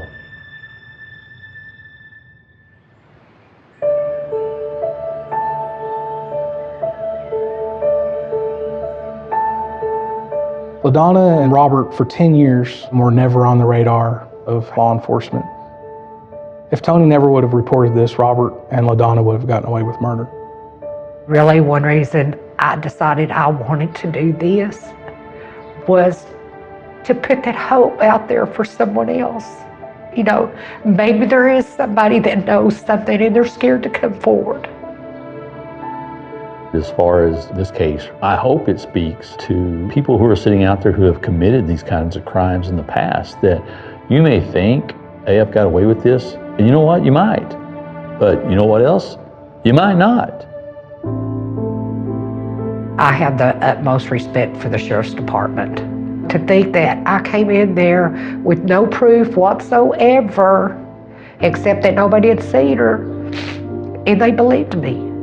You know, now maybe her children can have closure, and maybe they can realize that their mom really did love them and that she did not walk out on them.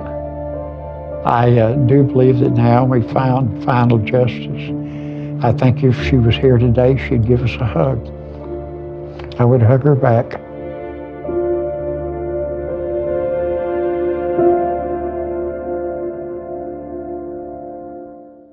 For more about criminal confessions, go to oxygen.com.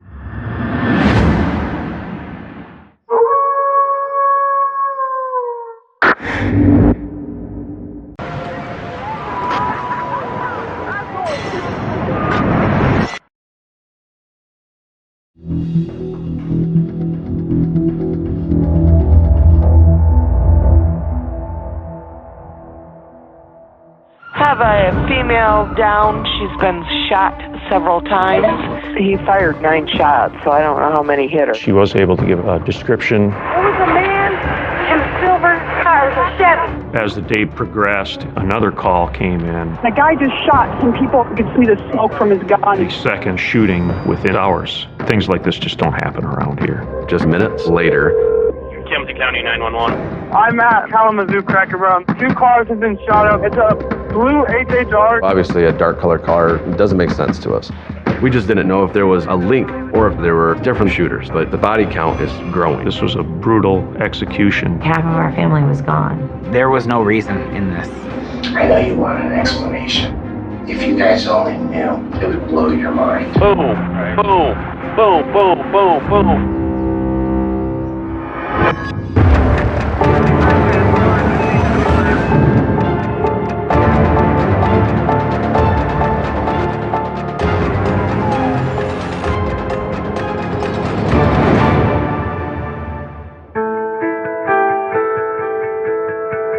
I've lived in Kalamazoo my entire life.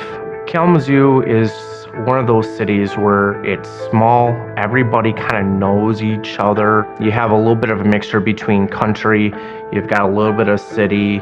I live in an apartment complex called The Meadows. It's a large community, lots of children, and the playground was right by where we live.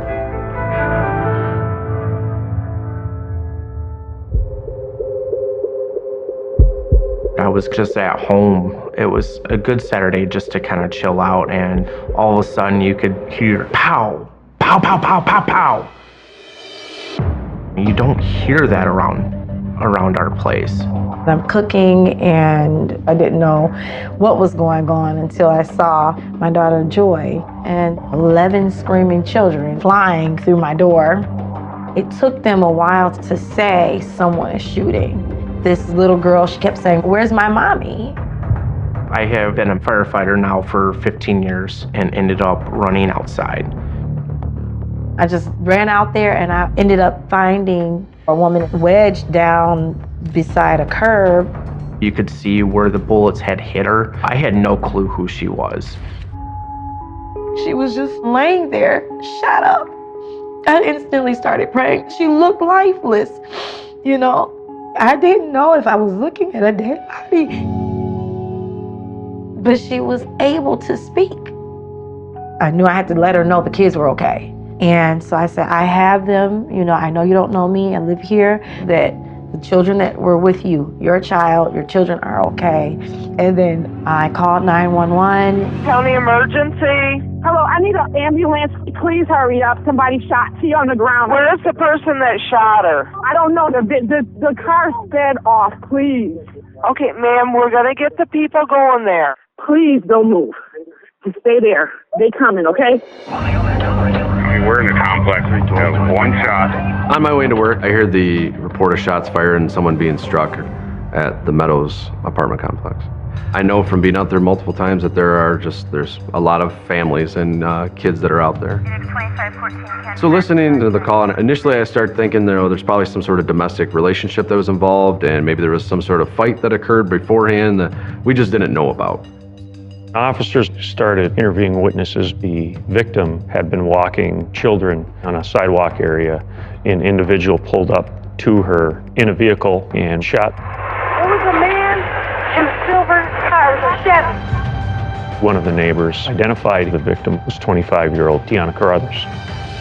As Tiana Carruthers was being treated for her injuries, she was able to give a description of the driver. County 321. The shooter is described as having a chubby face with blondish hair that's combed down and a silver, smaller semi-automatic handgun. He fired 9 shots, so I don't know how many hit her. Or Be on the Lookout was put out to the public for a silver Chevy with the description of the driver. But we were searching for any type of motive we could figure out, because just everywhere we looked, we weren't really finding one. The deputies and the detectives and the crime scene techs from the sheriff's office continued their investigation and collecting all of the forensic evidence, interviewing witnesses, doing a canvass. As the day progressed, another call came in. 911, where's your emergency? Hi, we're on Business 94. We passed the Kia dealership when a guy just shot some people in the parking lot. There's a man standing there pointing a gun at 2 people lying on the ground. We could see the smoke from his gun and hear it as we drove by. Okay. All right, ma'am. I'm going to go ahead and get an ambulance on the way. Did you happen to see anything else that you can think of as far as a description of the male? I just know that he was white and had like a full head of hair, probably light colored gray or blonde. I'd say Kalamazoo is a very safe town. We don't normally get multiple acts of violence in a short period of time. So having 2 shootings within hours, this seemed unusual. Initially at the Kia dealership, not knowing what was going on, we had other officers that had rifles, had guns out. They were looking, hey, is this somebody that was shooting from a distance? Is this somebody that's still here? Just FYI, possible there could be other victims here. There's rounds all over, so.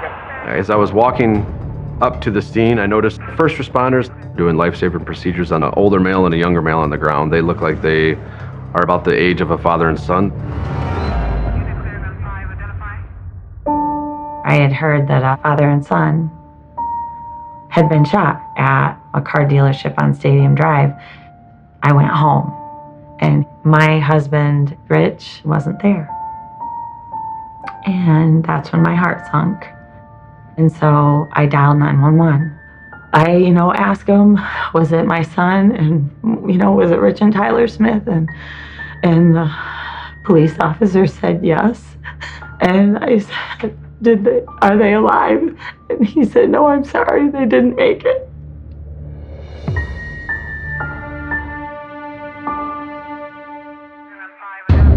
This was a brutal execution of 2 people. And it is the second shooting within hours. Things like this just don't happen around here. The car dealership had a very high quality video surveillance system. You could clearly see that it was a shorter, heavy-set male with glasses, and his vehicle was readily identifiable as a dark-colored Chevrolet HHR, but we could not obtain a license plate from that video. I go back to check with command to let them know, hey, what can I do now? Do I need to start processing the scene while we wait for the crime lab to get there? Within just a few moments, all of a sudden the report comes over the radio.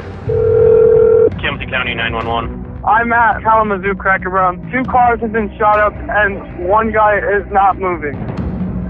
There had been 2 shootings in one night, and then we hear on the police radio that we had just had another shooting. We need this thing roped off now. We walked up on this red sedan. This one obviously had bullet holes in it. I looked in the driver's side and I recognized that there was 2 older women in there and there was no pulse on either one of them. It was at that point I see him in the minivan as another victim. So I reach in and realize that that victim is deceased as well and there's no pulse.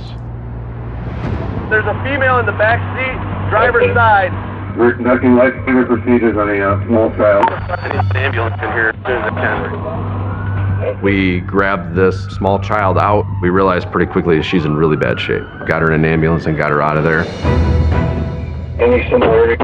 Possible suspect vehicle, Chevy, blue HHR.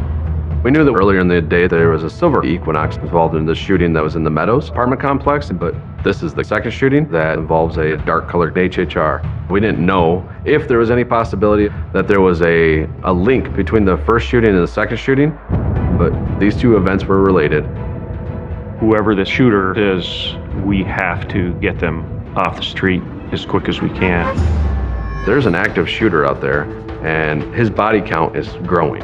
Manhunt was underway to find the person pulling the trigger. The person's either going to flee in a car or there's going to be a gunfight. I don't know how much I may have done or not done. You kind of had to take a breath and ask yourself whether that just really happened.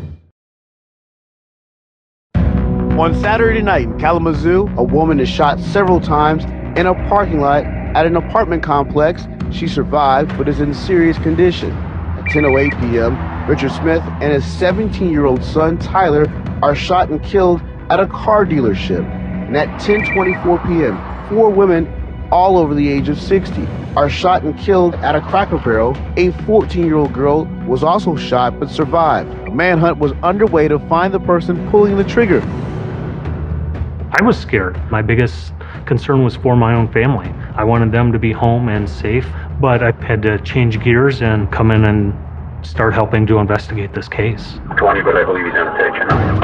It certainly seemed like the Cracker Barrel shooting was connected to the shooting at the car dealership, but at that point we didn't know if all 3 shootings were possibly related.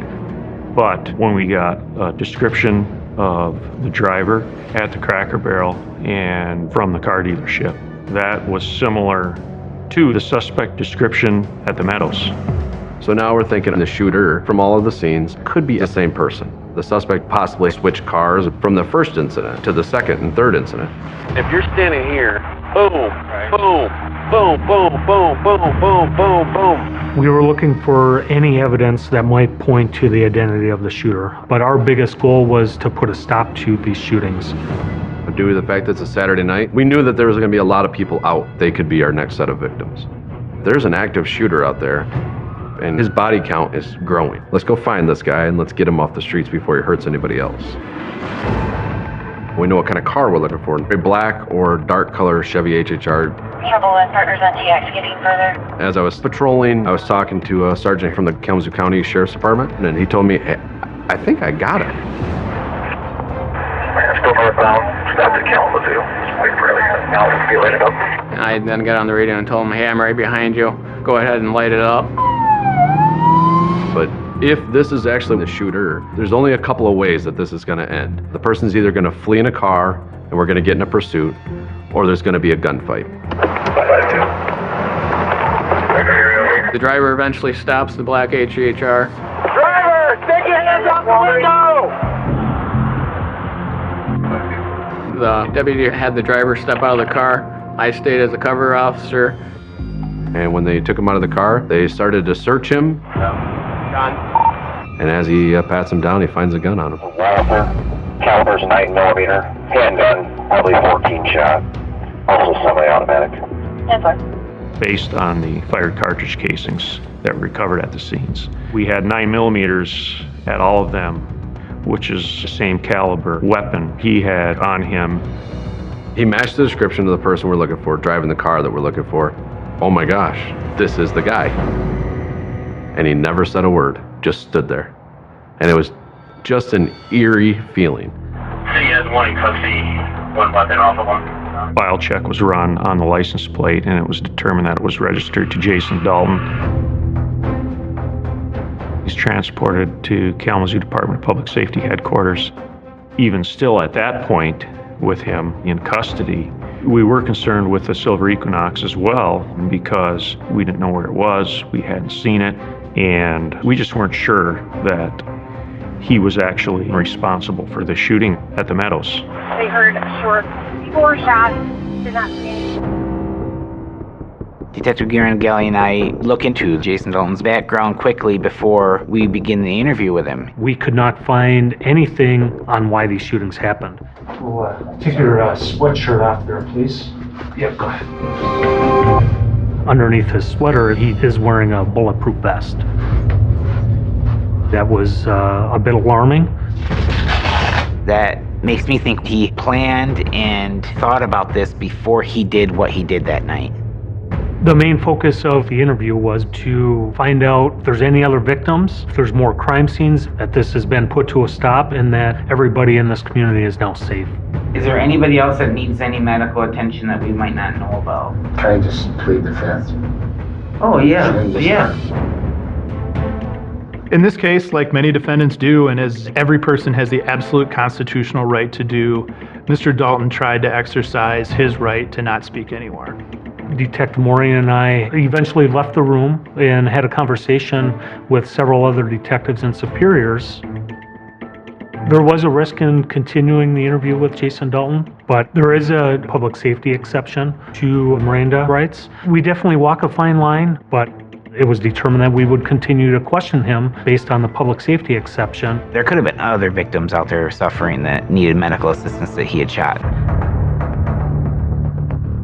This is just for public safety. How many different locations did you shoot people at today? Just so we know we're not missing one. I could not fathom somebody laying in a ditch, and they cannot get help. I know that isn't the case. There's nothing to confirm that. We need to know more. Let me ask you this. Are you married? Yes. Children? Yes. They're all alive and well and healthy? It's common when a mass shooting happens that the suspect has done harm to their own family and then harmed the general public. We still did not know if his family was safe. So we asked him to make a phone call to his wife. Hopefully the family is safe. Hello? Hi, honey. What's going on? I just wanted to hear your voice, sweetheart. I'm gonna let you go, okay? Bye-bye. All right. It was an odd exchange between Jason and his wife, but there was a sense of relief there knowing that the family was safe. Once that phone call with Jason's wife was concluded, he reverted back to the previous answers. He was not providing any insight onto why these shootings happened. The only information we had was he appeared to be an average person. He has no criminal history, and there's no history of mental illness, there's no history of medications. There was just nothing there.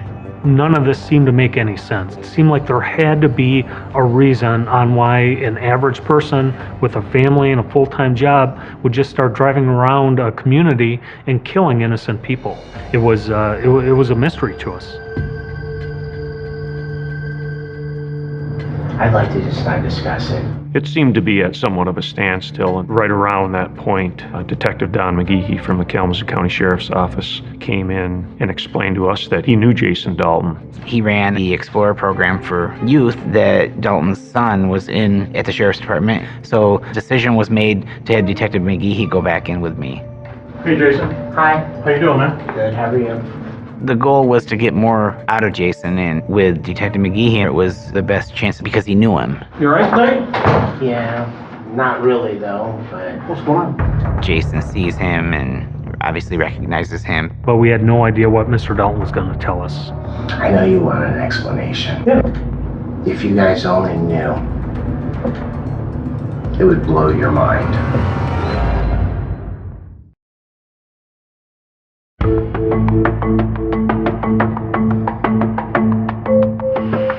Kalamazoo police are saying they have apprehended one suspect in the wake of today's shootings, but more questions than answers tonight. How many victims remain unidentified, and is the city still at risk? At this point, we had videos of Mr. Dalton and his vehicle at the Sealy car dealership and the Cracker Barrel store. Some showed different things, some were better than others, but we were very confident that we had the right person. The main focus of Jason Dalton being in that room is to find out if there's any other victims, that this has been put to a stop, and that everybody in this community is now safe from these shootings. I know you want an explanation. You can give one. Because you're not this guy. No. If you guys only knew, it would blow your mind. Okay. At that point, we were hoping that he would finally completely break the ice wide open and give us a full version of events. I recognize the symbol that's on Uber. Could you bring my phone up to me so I can see it? I have the Uber thing on here. Can I see it, please? He starts by saying that he just started becoming a rideshare driver. That's when all the problems started. On Uber. When I clicked it, I went tink, and then there was like a double head that popped up, and I pressed that button, and that's where all the problems went after that. I'm like to myself, all right, here we go. And he's maybe trying to set up that he's insane. I've experienced the full body takeover. It literally has control of you. I would have never done any of these atrocities that have happened. Right. There's no history of mental illness. There's no history of medications. There was no reason in this. It's important for the detectives to take the information and not visually react to it, because he might completely shut down in front of you. But everybody else in the monitoring room knew it was nonsense. We continue to ask questions about the app and how does it take over your mind, explain the app to us. And that was, our way of getting him to continue on. And what made you get your firearm tonight? The app, the Uber? Yeah. Is that what made you put the vest on too? Yeah. Do you remember shooting people? There's like little spots where it pops in and pops out. He wouldn't give us specifics, but this was the first time that he admitted his involvement in these incidents. I mean, you're looking at this guy that just killed all these people, these strangers that have nothing to do with anything. I mean, just random strangers. I mean, for somebody to go from nothing in their life, no contact with police, to this, and then to show this no lack of emotion, I mean, I've never seen anything like it. Never seen anything like it in my life. At this point in the interview, we decided to take Jason Dalton's clothing from him. It would be used as evidence, and we provided him with a standard issue orange jumpsuit. Even though up to this point, Jason Dalton was giving a story that was not believable, he was talking. I do remember the Cracker Barrel. Oh, the restaurant. Okay. What do you remember about that? I never even aimed. You just went like that? Yes. You remember doing that? I remember that it just kind of had me. You know what I mean? I don't know how much I may have done or not done. If you think of anything, can you let us know? Sure. We didn't believe that we were going to get anything else out of Jason. Jason did tell us that he was the only shooter during this incident.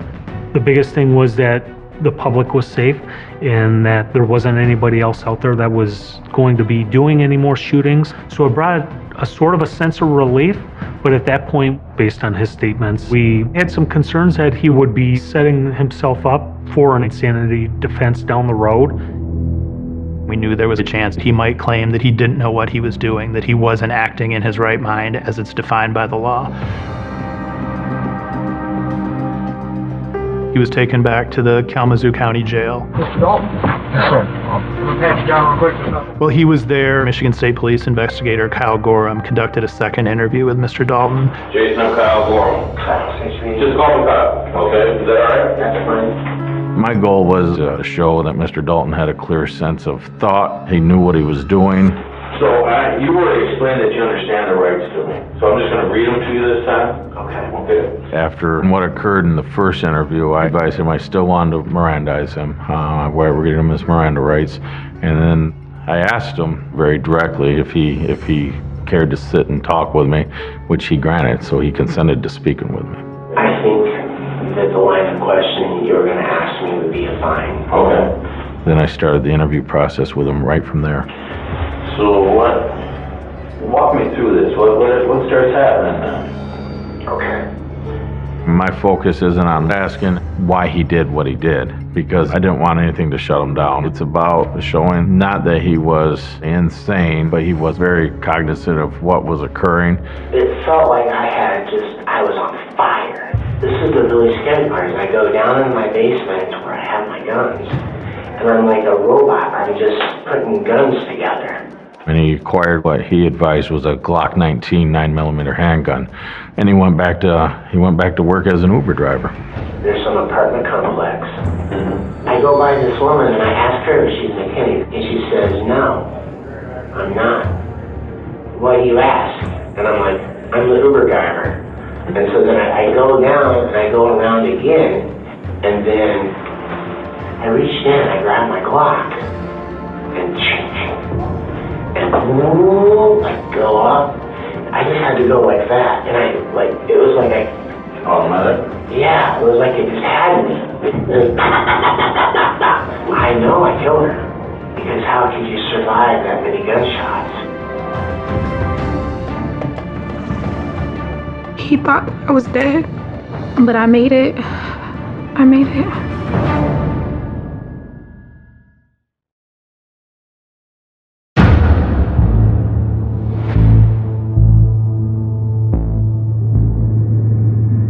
I know I killed her, because how could you survive that many gunshots? He thought I was dead. Oh, goodness. But I made it. I made it. You shot her multiple times. I believe that I dumped the whole magazine there. I remember hearing the gunshots coming from behind me. And the first bullet hit me in my left arm from behind. Then I got shot in my right leg. I just went down. And then the third bullet hit me in my left leg. I was laying face down. I kept trying to get under the truck that was next to me, and he just kept shooting. When I realized that he wasn't gonna stop shooting, I laid there pretending like I was dead. Then a bullet hit me. I just remember feeling the bullet bounce inside of my stomach. It was the worst pain. You're trying to live. You go into this survivor's mode. I just kept telling myself, I haven't seen my daughter grow. I haven't seen the world. My sister, she's gonna go to prom. I'm gonna see her graduate. I'm gonna make it. I'm not gonna die today.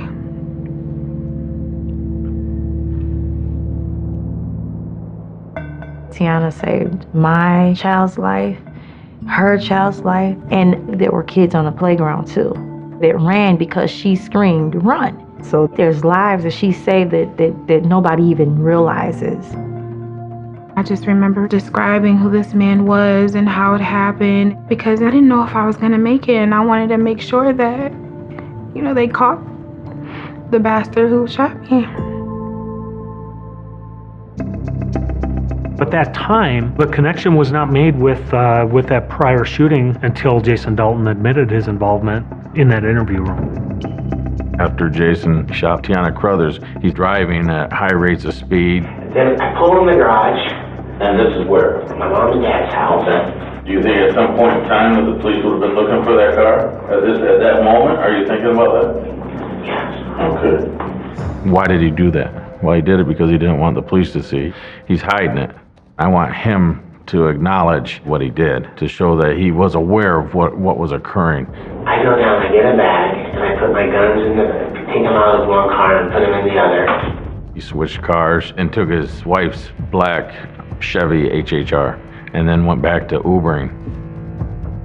Jason Dalton made a conscious decision to change vehicles after that first incident. It showed that he was thinking, he was rational, he was trying to cover his tracks.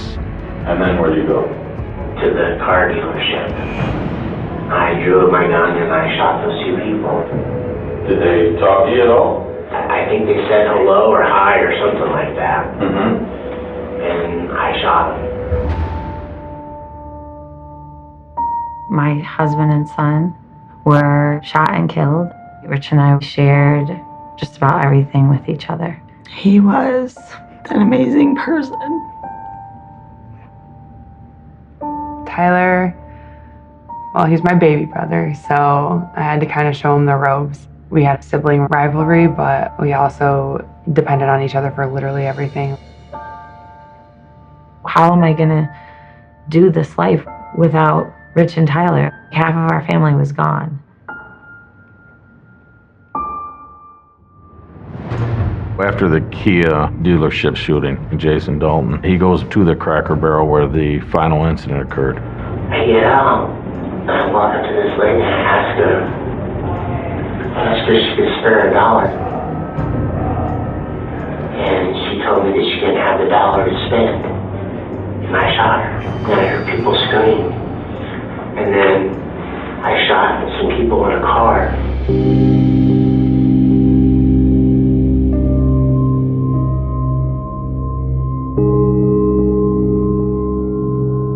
I left there and went to my house. Okay. And your purpose for that was what?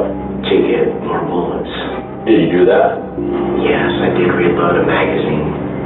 I know that they'll think of me as a monster, because what I've done is kind of monstrous.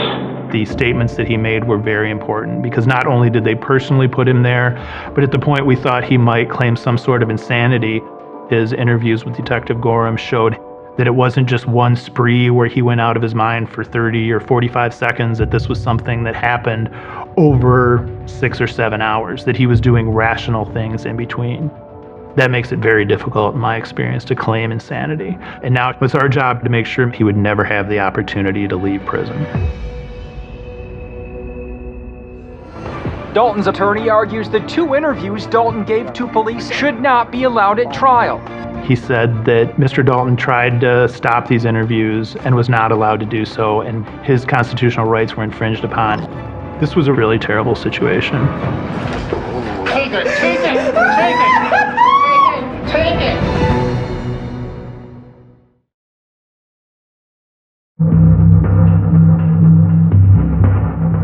Is there anything you wish to tell the court at this time? I would prefer just to remain silent. Investigators seized no less than 11 weapons from his home. He was charged with 16 counts in all, including attempted murder of a minor. After Mr. Dalton was arraigned in Michigan, you have a right to a hearing before the trial. It was impossible not to be moved by the emotion of the scene. Everything was so fresh. We had the victim's family there. We had the actual victims, specifically Tiana Carruthers, and Jason Dalton was going to walk in the room, walk in the cameras for the first time.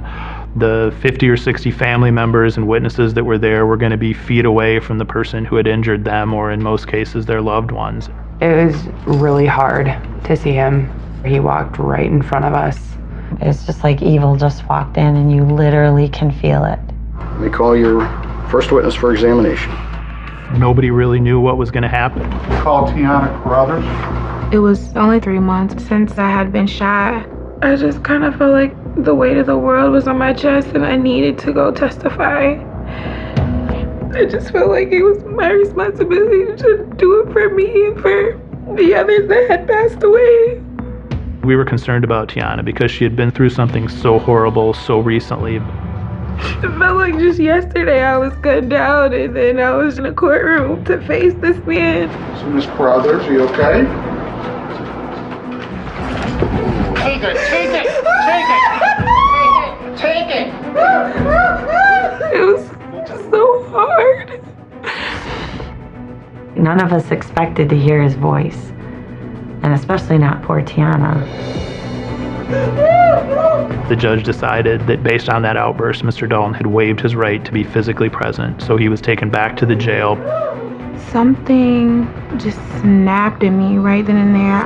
Tiana was extremely upset, but to her credit, she was able to regain her composure and get back up on the stand and really, really bravely tell what had happened to her. I just remember just shooting, and I just remember I tried to move, but I couldn't move. I tried to get under the car. Do you see the person who shot you? Yes, I do. I could never forget his face. Ever. It was just a roller coaster of emotions, but I had to send him away. She said, I am going to do this in memory of all the people that are no longer here. This guy will not get away with this. Knowing that she's gonna see this man who tried his hardest to kill you, but she did it. That took a whole lot of bravery. Fortunately, the judge thought we had enough evidence on all of the counts to get every single count against Jason Dalton bound to trial.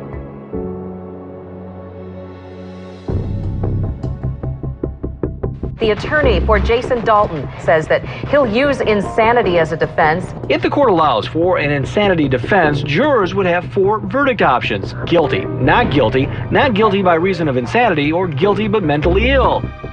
It's important for us to do everything we can as part of the process to ensure a conviction, to ensure that justice is being done. The statements that he made were very important, especially his interviews with Detective Gorham showed his knowledge of what he was doing, his forethought, the fact that he understood what he was doing was wrong and continued to do it anyway. I didn't know what could happen, what might happen, but I knew exactly what Jason Dalton did, and it needed to be held accountable for everything. Mr. Dalton understands the nature of the charges against him. Mr. Dalton understands the potential penalties if convicted of these crimes. Mr. Dalton is able to assist his attorney in defending this case.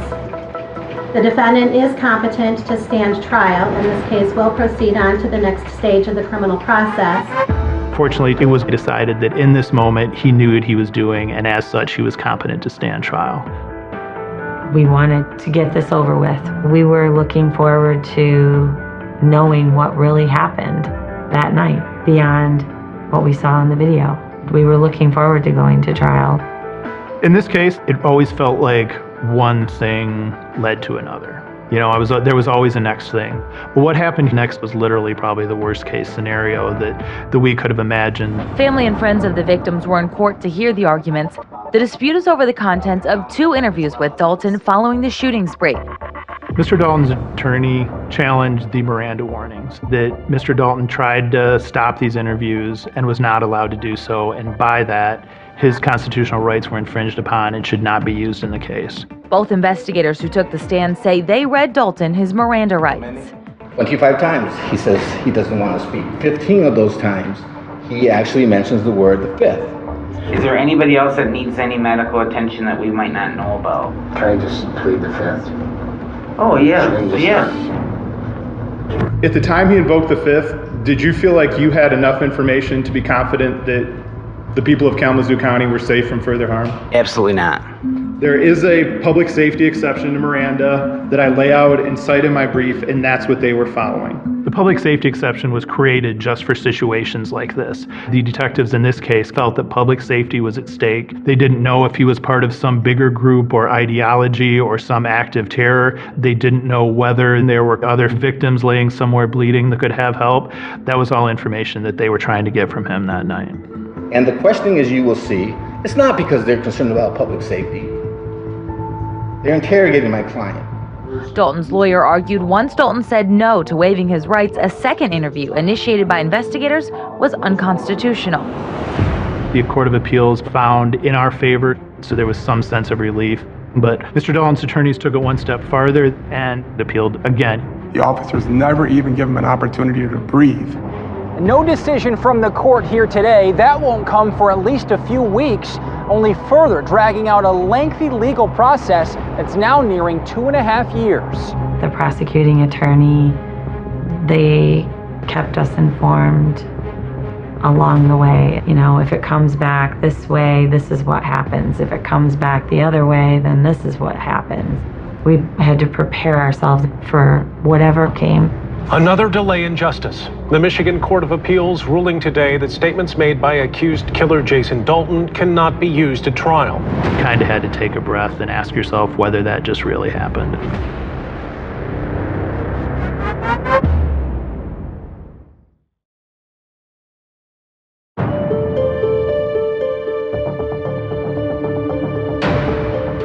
Another delay in justice. The Michigan Court of Appeals ruling today that statements made by accused killer Jason Dalton cannot be used at trial. Lori Smith spoke to us about the appeals court decision. I trust that they will get justice to be served. I am just wanting this whole thing to be done, as I'm sure you can imagine. We had to make a serious decision about whether or not we wanted to appeal it back to the Supreme Court. We consulted with the victims. Our initial reaction was, oh my goodness. But then after we talked to the prosecuting attorney's office, when the next delay came and the next delay came, we trusted them because we knew that they were doing what they needed to do to make sure that this person was convicted. At this point, the case had been carrying on for 3 years. The victims wanted to bring the case to justice sooner rather than later. We were finally ready to go to trial. Court calls the case of the people of the state of Michigan versus Jason Brian Dalton. And then on the last day of jury selection, something happened. Court has been informed that there has been a resolution in this matter. Is that correct? Yes, Judge. Everything stopped. Mr. Dalton let his attorney know that he was interested in pleading guilty. Maybe this is all over. He does not want to put his family or the victims' families through the trial. Jason Dalton pled guilty to every single count against him. 6 counts of murder, 2 counts of assault with intent to murder, and the accompanying weapons charges.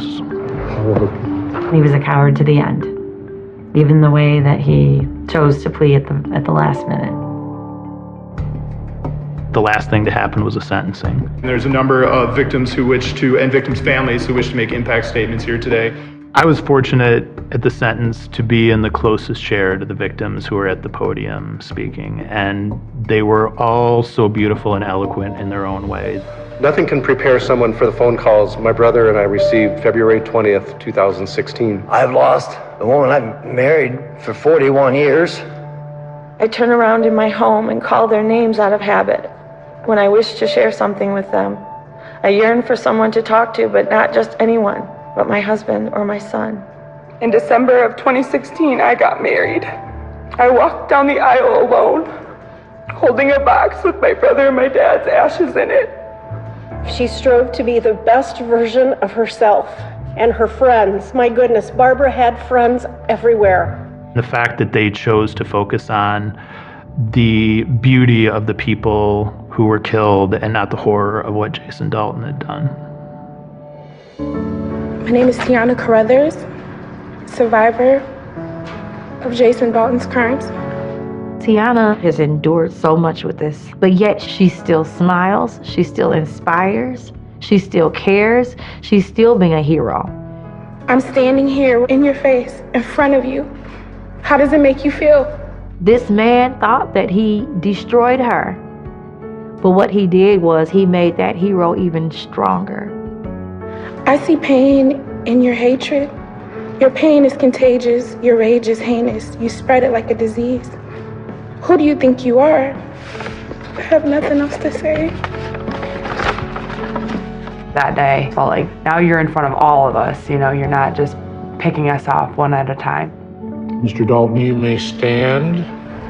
A conviction of murder carries the punishment of life imprisonment without the possibility of parole. You understand that? Yes.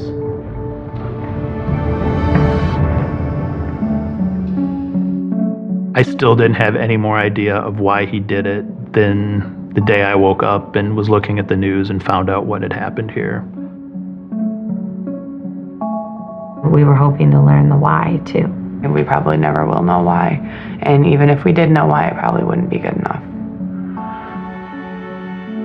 This case, in so many ways, brought out the strength of the Kalamazoo community. And on the top of that list is the law enforcement folks who worked on this case. We had 3 different departments at 3 different scenes. They all worked together, and their only goal was to do what was best for the case.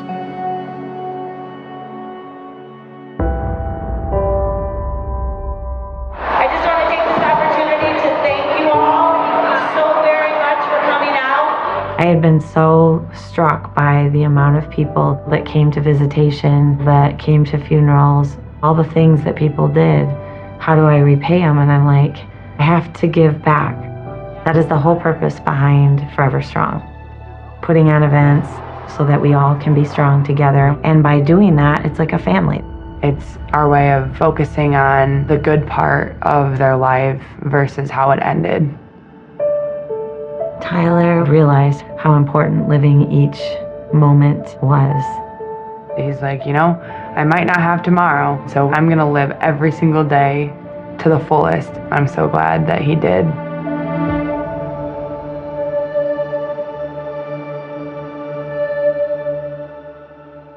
For more about Criminal Confessions, go to oxygen.com.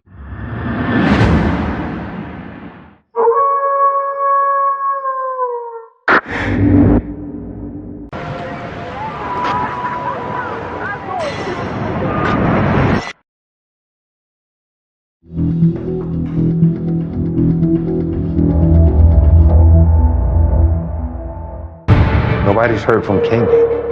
That's when I went to high alert. The first 48 hours is the most crucial.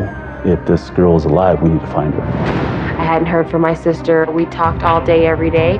I'm going crazy. I don't know what to do. She was this young, beautiful girl who just went out for a drink. Travis Forbes is the last person to see her. There was a guy, a man that was walking by. His first name was Dan. We have this mysterious Dan. Maybe she just went home with this guy. I didn't think she was gonna disappear. They see Kenya come into the building with a guy. Something's not right here. I see him walking in to the office wearing rubber gloves and the video going blank. All the bells went off. I had a 9mm handgun.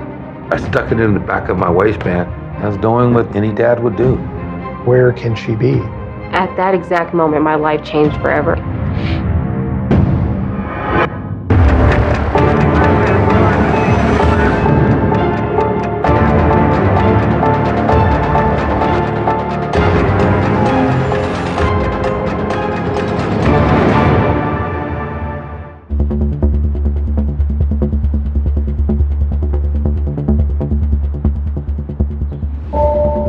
On April 1st, 2011, I got a call from my wife, Maria, and she's telling me nobody's heard from Kenya. I asked, has her sister Kim heard from her today? I knew that they talked morning, noon, and night. It was a Thursday night. Kenya went out with a group of girls that we went to high school with, but she did not come home that night. On Friday, her friends reached out to me and let me know that they still had all of her belongings, like her purse, her car keys, her phone. That's when I kind of started getting a little bit more worried, so I immediately called my dad. The fact that Kimberly had not heard from her at all was everything to me. That's when I went into high alert. I think I'd better file a missing person report.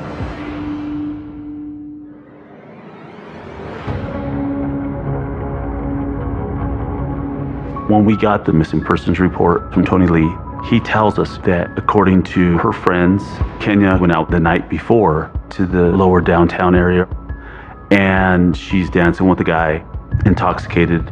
The guy is intoxicated. The bouncers say, sorry, you guys can't be here anymore, and they kick her out.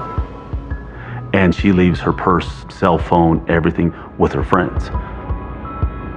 They wait till the bar closes. They can't find her, so they think maybe she just went home with this guy. Missing persons tells Tony they have to wait a few days because Kenya is 19 years old. She's an adult. If she doesn't want to be found, she don't have to be found. That bothered me. I mean, that bothered me to no end. Kenya wasn't the type of person that wouldn't let people know where she was at or what she was doing. I mean, she was so responsible. Even though me and Kenya were 4 years apart, we were super close. We never hid anything from each other. We were inseparable. My mom was born and raised in Honduras. At a young age, she had her first child, which was Kenya, and she decided to move to America. She actually had to leave Kenya behind with my abuelita. Once my mom moved to America, she met my dad, and ever since then, they fought pretty hard to get Kenya over to America. Kenya finally got into Denver in 2004. She was 12 years old. She just looked up at me, and she had this thing that she had to look up at me like that because she was so short, and she said, "Thank you, Daddy." Kenya always knew that my dad would be there for her for anything that she needed. She never felt like she was the stepchild or anything like that. It was just like, yeah, this is right. You're my daughter, and I'm your dad. That Friday night, I got Kenya's phone from her friends, and I see that the last message on her phone said, "Hey, this is Travis. Did you make it to your car okay?" And so I'm thinking, this is possibly the last person to see her. Maybe he knows something. My mom or I didn't know who that was, so we were like, okay, let's figure out who this is. So I called, and I called all through that night. I must have called Travis 25 times. And I left 25 messages. Travis finally called me back approximately 8:30 on the night of April 2nd. And I told him, my daughter, we haven't seen her, so I'm trying to get a sense as to what happened. He told me this story about how he first came in contact with Kenya. He was dropping his friend at his apartment downtown, and he saw this girl. She seemed to be extremely intoxicated. She can't find her keys, she can't find her phone, and she can't find her friends. He said, so I offered to take her home, and she agreed. And on the way, she pointed out there was a Conoco station over there. Let's go over there and buy me some cigarettes. They got there, and the Conoco was closed. This guy comes walking up. He's smoking, and she asked him if she could bum a cigarette. And they're sitting over there on the curb, smoking, and she told Travis, I'm just gonna go with this guy. They just went walking away. I'm trying to process all this information. And this is when he just said, look, the Conoco station, this is where I last saw her. Why don't you meet me here? And I can, we can talk about this. And I says, I'm on my way. I had a 9mm handgun. As I'm walking out the door, I don't know why I did it, but I stuck it in the back of my waistband. I think I got that from Miami Vice or something. I was doing what any dad would do, trying to find my daughter. By the time I got to the Conoco station, there were 2 Denver police officers there. When Tony left the house, fearing that something might happen or Tony may do something, his wife called 911. She said, my husband's going to go meet this individual at Conoco station. He's armed himself with a gun, and our daughter is missing. So Denver police responded to the Conoco to keep the peace and to start to gather information. When I got to the Conoco station, the officers were talking to Travis. When I shook his hand, he was trembling so hard as if there was an earthquake. And I thought, something's not right here. At that point, I noticed Travis's van. Kenya wouldn't have gotten in a van that looked like that. I wouldn't have gotten in a van that looked like that. The officer asked Travis, what's the deal with the van? And he said, I make gluten-free granola bars, and I have to deliver them to various stores. Travis is very cooperative. He gave them voluntary consent to search his van, to look for any clues. The front of the van was tools, clothes, food wrappers. In the back of the van smelled like bleach, and new carpet is laid on the floor. It didn't sit right with the officers. The officers give him a request to appear, to go talk to the detectives at police headquarters. Tell me what happened Thursday night into Friday morning. The case is heightened up, and everybody's thinking something's up with this guy.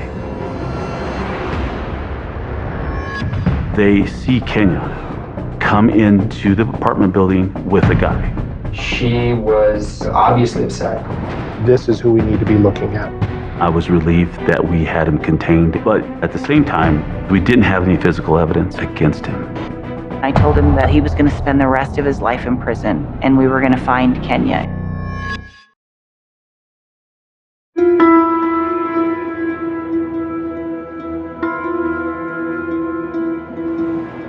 Kenya Monet was last seen April 1st in the lower downtown district of Denver. The feeling in the house was really tense. Everyone was on edge. Nobody really knew what was going on. Nobody really knew how to think. My mom was kind of frantic, like wondering, where's my baby? Where's Kenya? Right now, it was a missing person case because we didn't have a body. I worked the missing person side. Lou Estrada worked it on the homicide side, thinking that if we do find a body, we're covered on that end. By his own admission, Travis Forbes, he's telling us he was one of the, if not the last person to see her when he dropped her off at a Conoco gas station 4 days ago. Before I go into interview Travis, we pull a criminal history. We want a background on him to see what we're dealing with. We learned that he did some time in the Department of Corrections, so he was in prison. He's been investigated for theft, criminal trespass, burglaries, and we know he's on probation.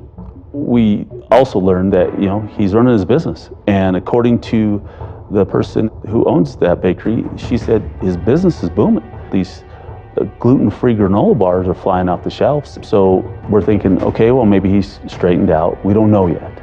But this is somebody we need to talk to. Travis, this is Detective Grueling. How's it going? It's Travis Forbes. Right now, he's a witness in the missing person case. Have no charges on him. He can stand up and say, I don't want to talk to you, and he can walk out that door. So at this point, we're trying to lock him into a story. This way we can verify all that information and see if he's lying or if he's telling the truth. Tell me what happened Thursday night into Friday morning. Eddie and me, we were working at the bakery. We went out to Opal, and we were there till close, eating sushi and whatnot, and then brought Eddie back and dropped him off at 15th in California. And as we were walking over to his building, that's when, we met Kenya.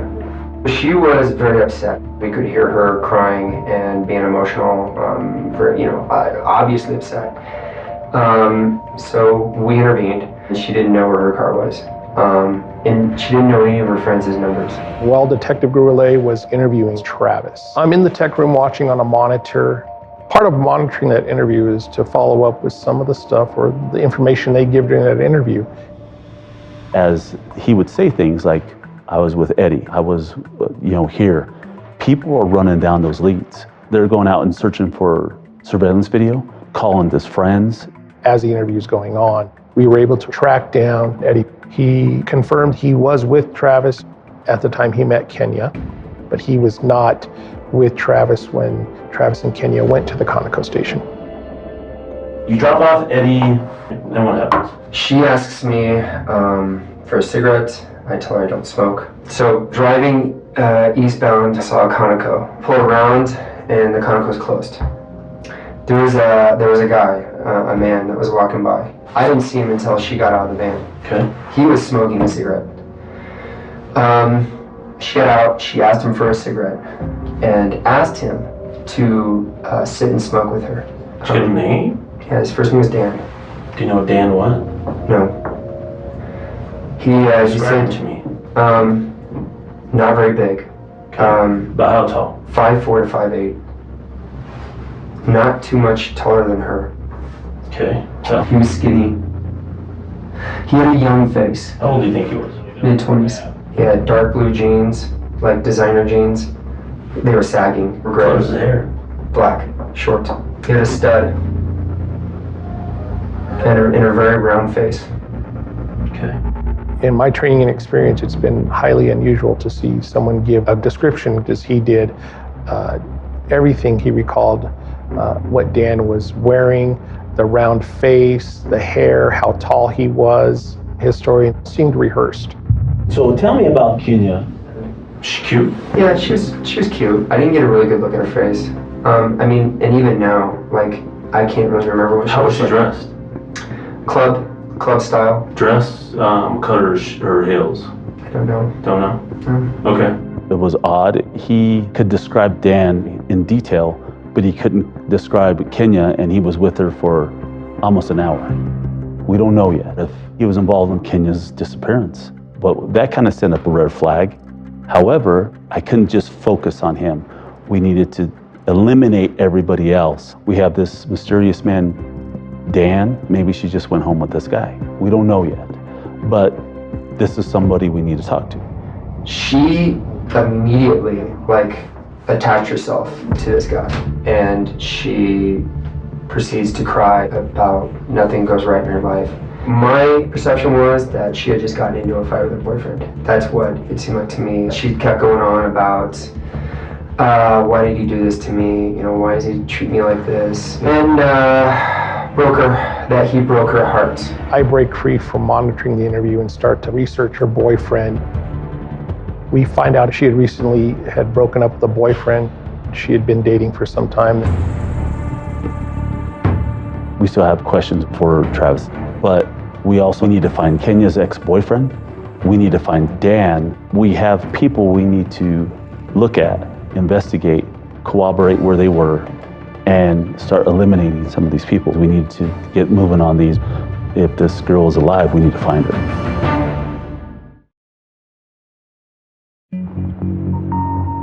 Kenya Monet has been missing for approximately 4 days. No one has heard from her. My perception was that she had just gotten into a fight with her boyfriend. We didn't know what to believe with Travis yet. Something don't seem right. Maybe he was involved in something else that night that he doesn't want to talk about. But at this point, we don't have anything to show that he's lying. So we cut Travis loose and ask him to come back for a polygraph. We'll wait to see what happens.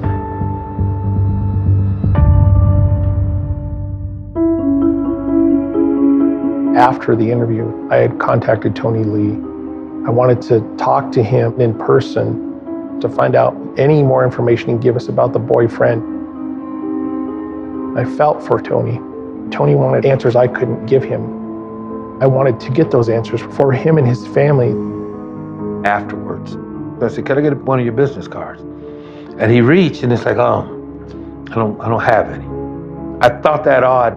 I asked him, "Why have you not given me your business card?" And he said, "I'm homicide." I not once thought about maybe she's dead. That thought never even crossed my mind. There's this thing called hope. Hope is what gets you up in the morning. It keeps you going. Just having it is so very powerful. When I learned that they were actually looking at this as a possible homicide, it was overwhelming to me.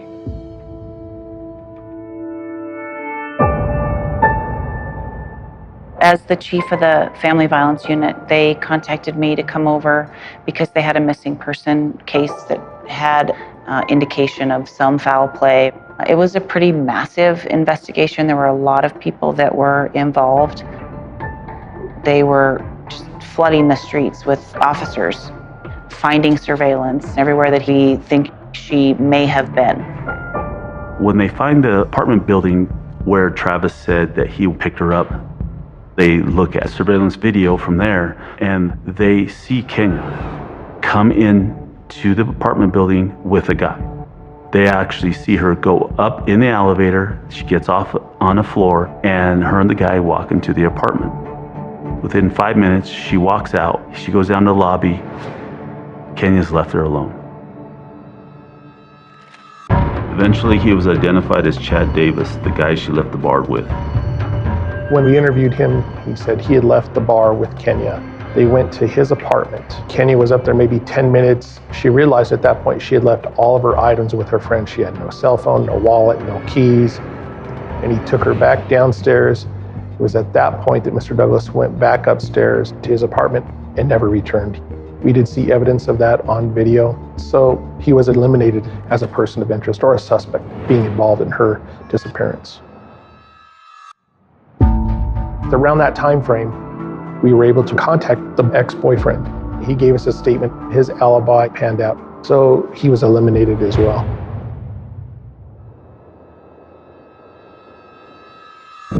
At this point, we're trying to find Dan, the person that Travis says Kenya walked away with at the Conoco station. We put out feelers everywhere. We ran all over looking for him. Everybody Kenya came in contact with or talked to or text messaged that night was talked to. Every person. But we couldn't find this mysterious man, Dan. We're starting to believe that Dan never really existed.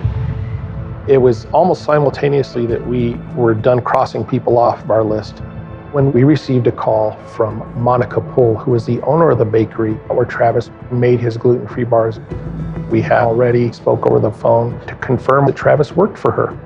She told us she was viewing her video cameras from over the weekend, and she noticed Travis walking in to the office wearing rubber gloves and the video going blank, indicating someone had turned it off.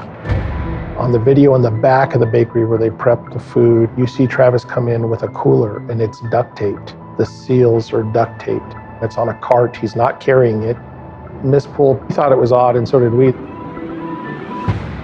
Why was the cooler, number one, wrapped up? And most importantly, why did it need to be into the walk-in cooler? His gluten-free bars didn't need to be in the walk-in cooler. We started to grow this hypothesis that Travis had done something to Kenya. We need to talk to him about that video.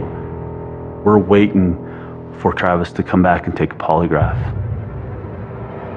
He doesn't show up for his polygraph, and we don't know where he's at. He's not answering his phone, calling his friends, and his friends haven't talked to him. Right now, with Travis, he's a witness/suspect. We had nothing to tie him to her disappearance. It was all speculation. We were able to execute search warrants on his cell phone records. We looked at the GPS data. We started to map out Travis's geolocations. Late afternoon on Friday, April 1st, Travis is at the bakery in Southeast Denver. After that, you could start to see it move up to Keansburg, Colorado, in the middle of a field early Saturday morning. Knowing the information we have from the video from the bakery, we started to grow this hypothesis that she was in the cooler and he took her up to this northeastern Colorado area. We have to get up to Keansburg and look around there. Everything that we had, everything that Travis did, I mean, everything led to the fact that she very likely had been killed.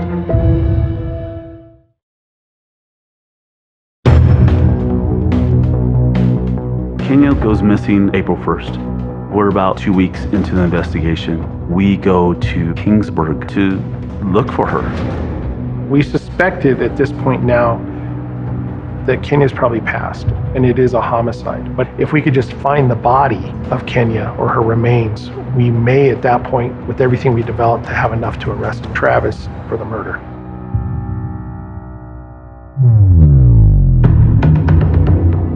We get together with a bloodhound team. We went to every dot where Travis's phone came up on that map and did like a 100-yard radius around it. But we can't find anything. It was very disheartening. It kind of took the wind out of your sail for a while. Where can she be? As days and weeks go by, I'm going crazy. I don't know what to do. It's hard going from talking to someone all day, every day, to not hearing from them at all. It's just complete radio silence. And as a 15-year-old girl, I need my sister the most, and I don't have her. But I had this feeling in my heart that Kenya was still alive. I felt like that was our sister connection, and it was just telling me, you know what, Kenya's coming home. There's no way that she would leave me here alone.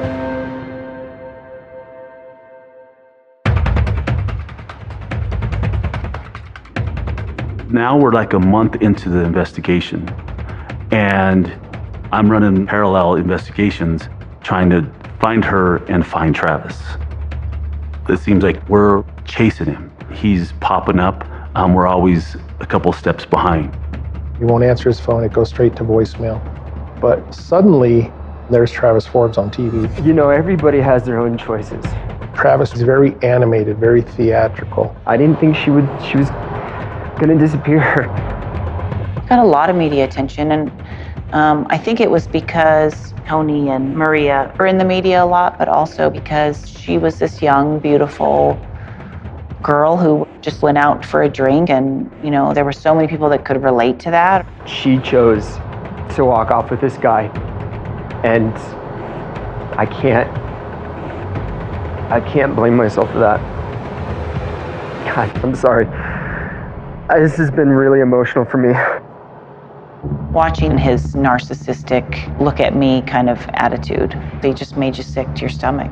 Here he was presenting as this good Samaritan and what a great guy he was, but he won't go back to the police department. My goal was to get in front of him, but we still don't know where he's at. So we ran down all his friends, and we find his friend, and she said, I let him borrow my 4Runner. He didn't have a car because we had his van. So he asked one of his friends if he could borrow her car for some time. I asked her, did you get your 4Runner back? She said, no, I'm gonna report it stolen. I said, you know what? I could send an officer out there to take a report right now. So she reports her car stolen. Later on that day, a cop in Austin, Texas, is going through the parking lot of a hotel running license plates. He runs the plate on the 4Runner, comes back stolen. And they arrested Travis.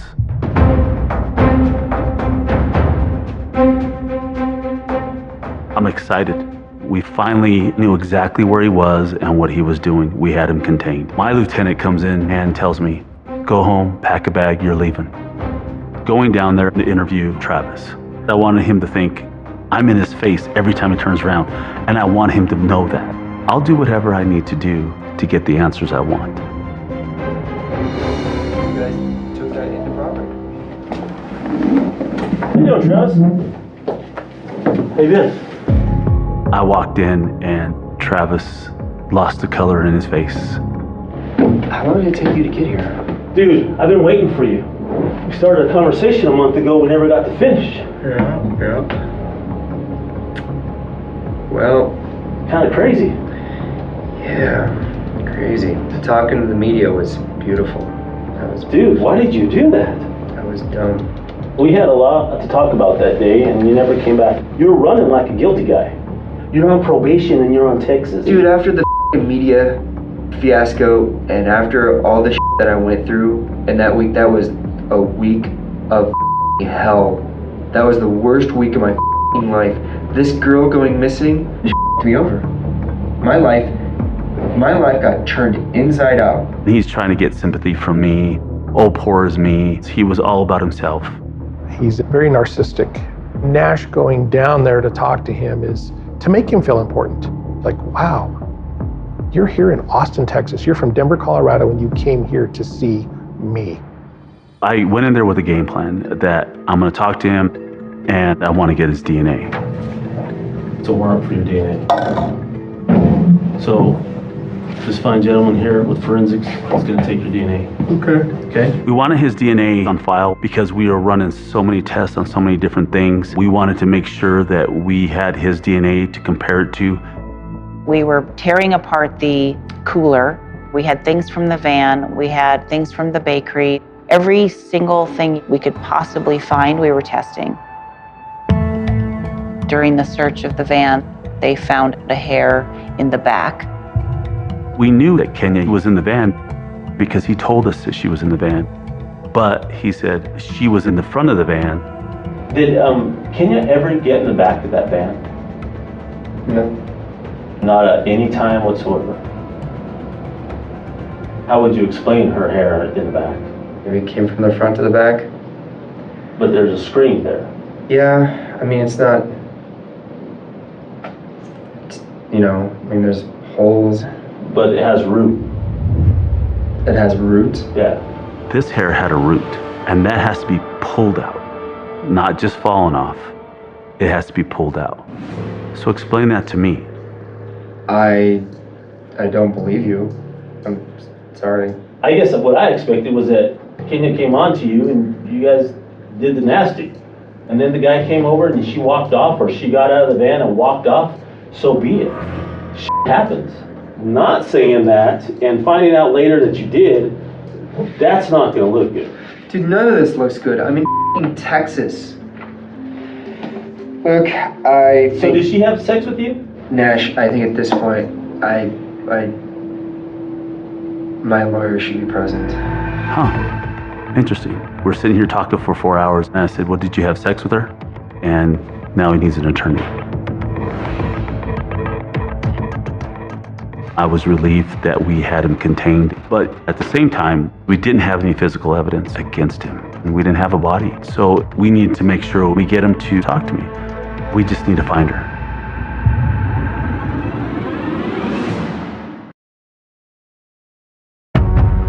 It's been a month and a half since Kenya's disappearance, and Travis was arrested in Austin, Texas. He's the #1 suspect. We didn't have any evidence, so we need to make sure that we got a confession to solve this case. So I wanted him back in Colorado. The Jefferson County DA's office extradited Travis back to Colorado for the stolen car charge, and he was placed in the Jefferson County Jail. Unfortunately, once Travis is extradited back to Colorado, the friend that had allowed Travis to use her car had a change of heart and dropped the charges. So Travis is released from Jefferson County. We knew we had a problem. It was frustrating when they released him, but we still wanted to make sure that we knew where he was. So we actually put surveillance on him. We're hoping that he will visit her gravesite, but he doesn't do that. Instead, that surveillance followed him up to Fort Collins.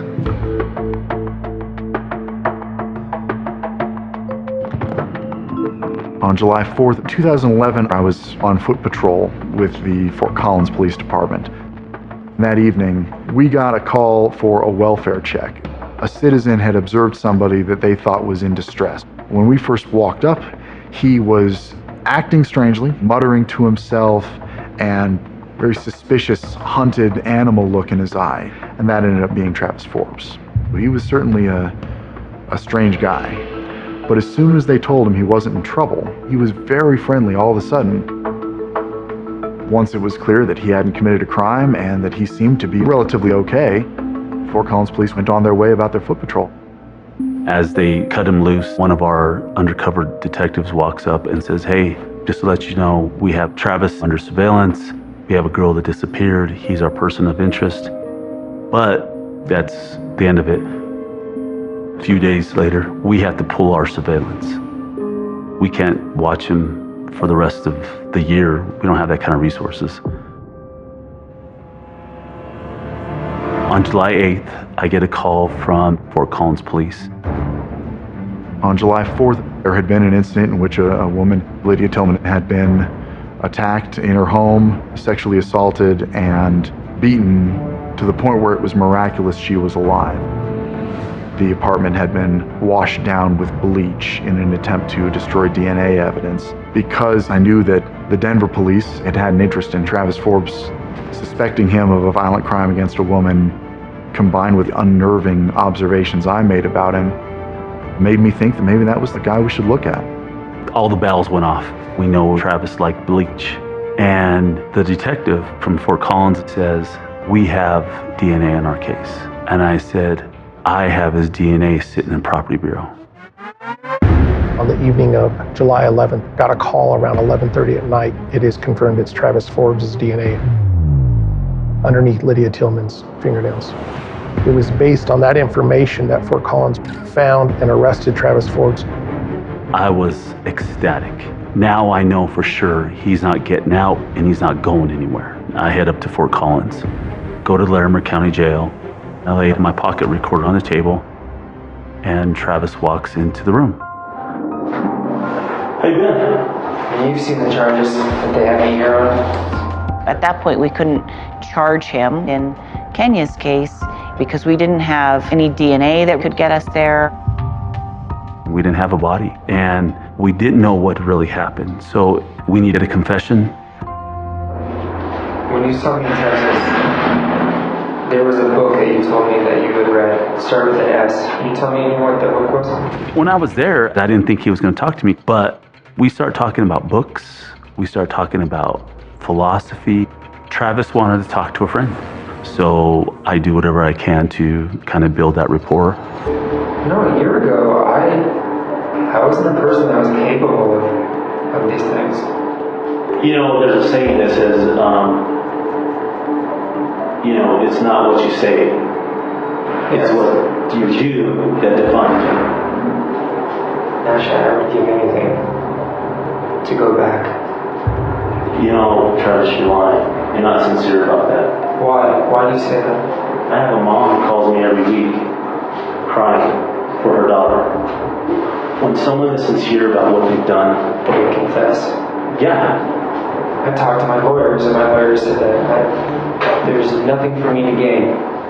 Talking to Travis, he was all about himself.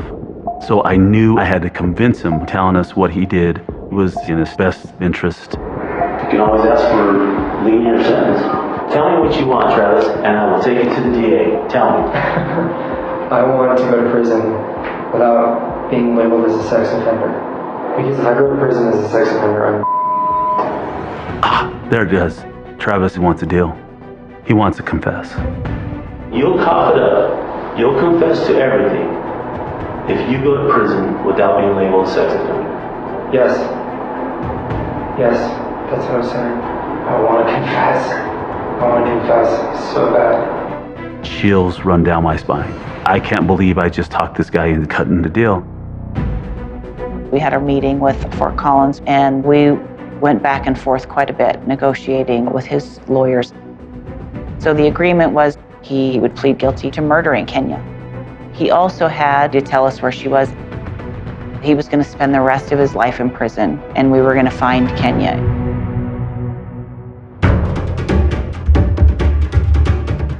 We go up to Fort Collins, and we pick up Travis, and we load him into the truck. I said, okay, tell me where to go. And he says, go south on I-25, get off on a county road. We head over towards Kingburg.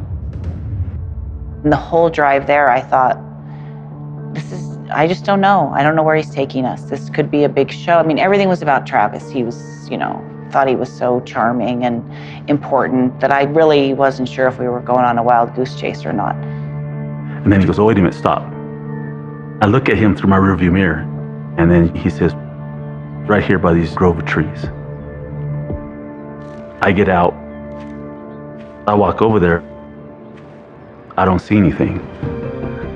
He said, move 3 steps to your right. I moved 3 steps to my right, and he says, you're standing on top of it. Now we got a job to do. Let's do our job and start digging.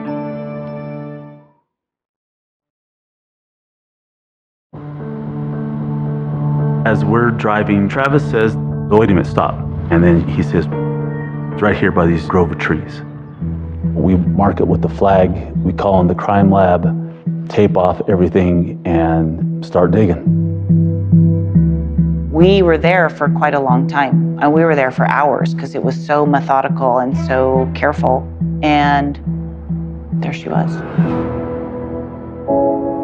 It was heart-wrenching. I had built a relationship with Kenya's family, and so I called Tony from there. Maria was asleep, and I sat down on the bed beside her, and she sat up and she just said, what's wrong? And I told her that I believed they had found Kenya.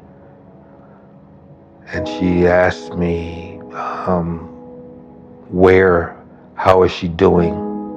And I had to tell her that that she didn't make it, that Kenya was dead. That she lost it. And there was nothing I could do for her. Nothing. And then I had to tell Kim. At that exact moment, my life changed forever. I would never be the same person without my sister. That part of me died along with Kenya. Thinking about her last moments, I always wonder, what was she thinking? How hard was she fighting back? I just always wonder, and it breaks my heart knowing that I wasn't there to protect my sister, because that's what sisters are supposed to do. They're supposed to protect one another.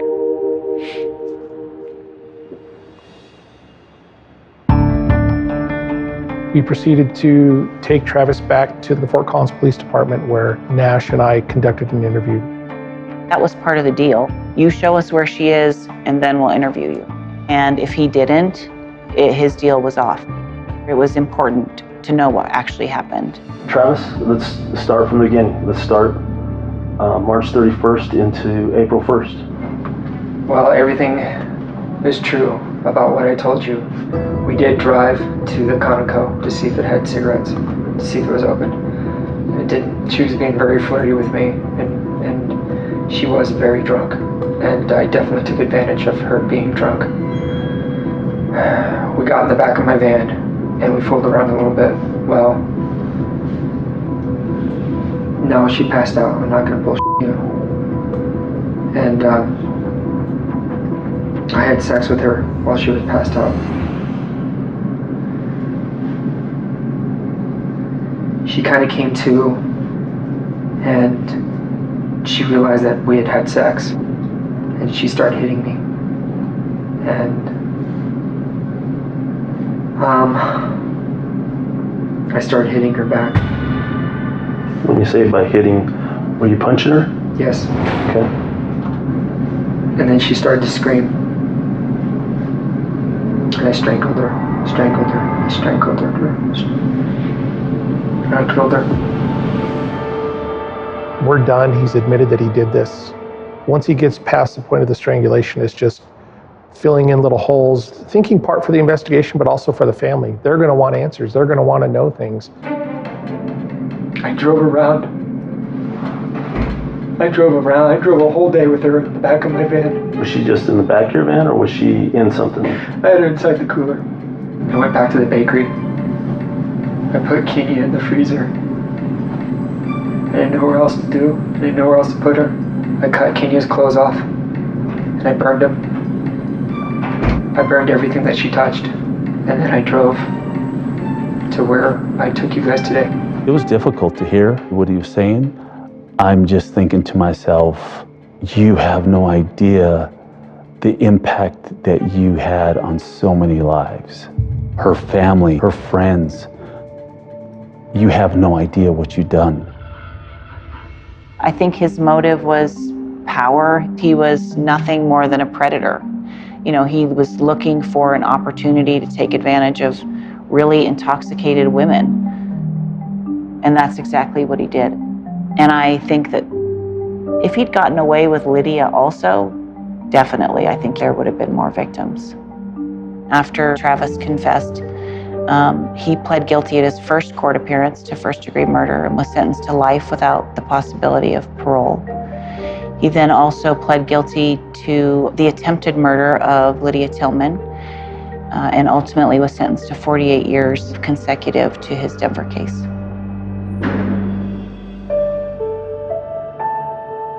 There is no such thing as closure. There's no time heals all wounds or anything like that. We are stuck on April 1st. I always wanted to know what she was going to end up being. She'd be 27 now, and what would her life be like? What are the things she would be doing? You know, those types of questions will never go away, ever. Kenya was everything to me. She, like, from the moment I met her, I knew that she was the person I wanted to be when I grew up. Even at 15 and she was 19, I was like, when I grow up, I want to be just like her. But now that I'm 24, I'm like, man, a 19-year-old, that's a baby. They're just starting their life. I wish I could be the person that Kenya was at 19 and accomplish what she had accomplished at the age of 19 and touch as many hearts as she had touched.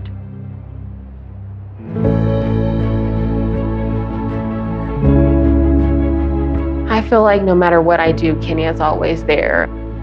I will never let her story die. She will forever be in my heart, and anyone that I come in contact with will always know about Kenya.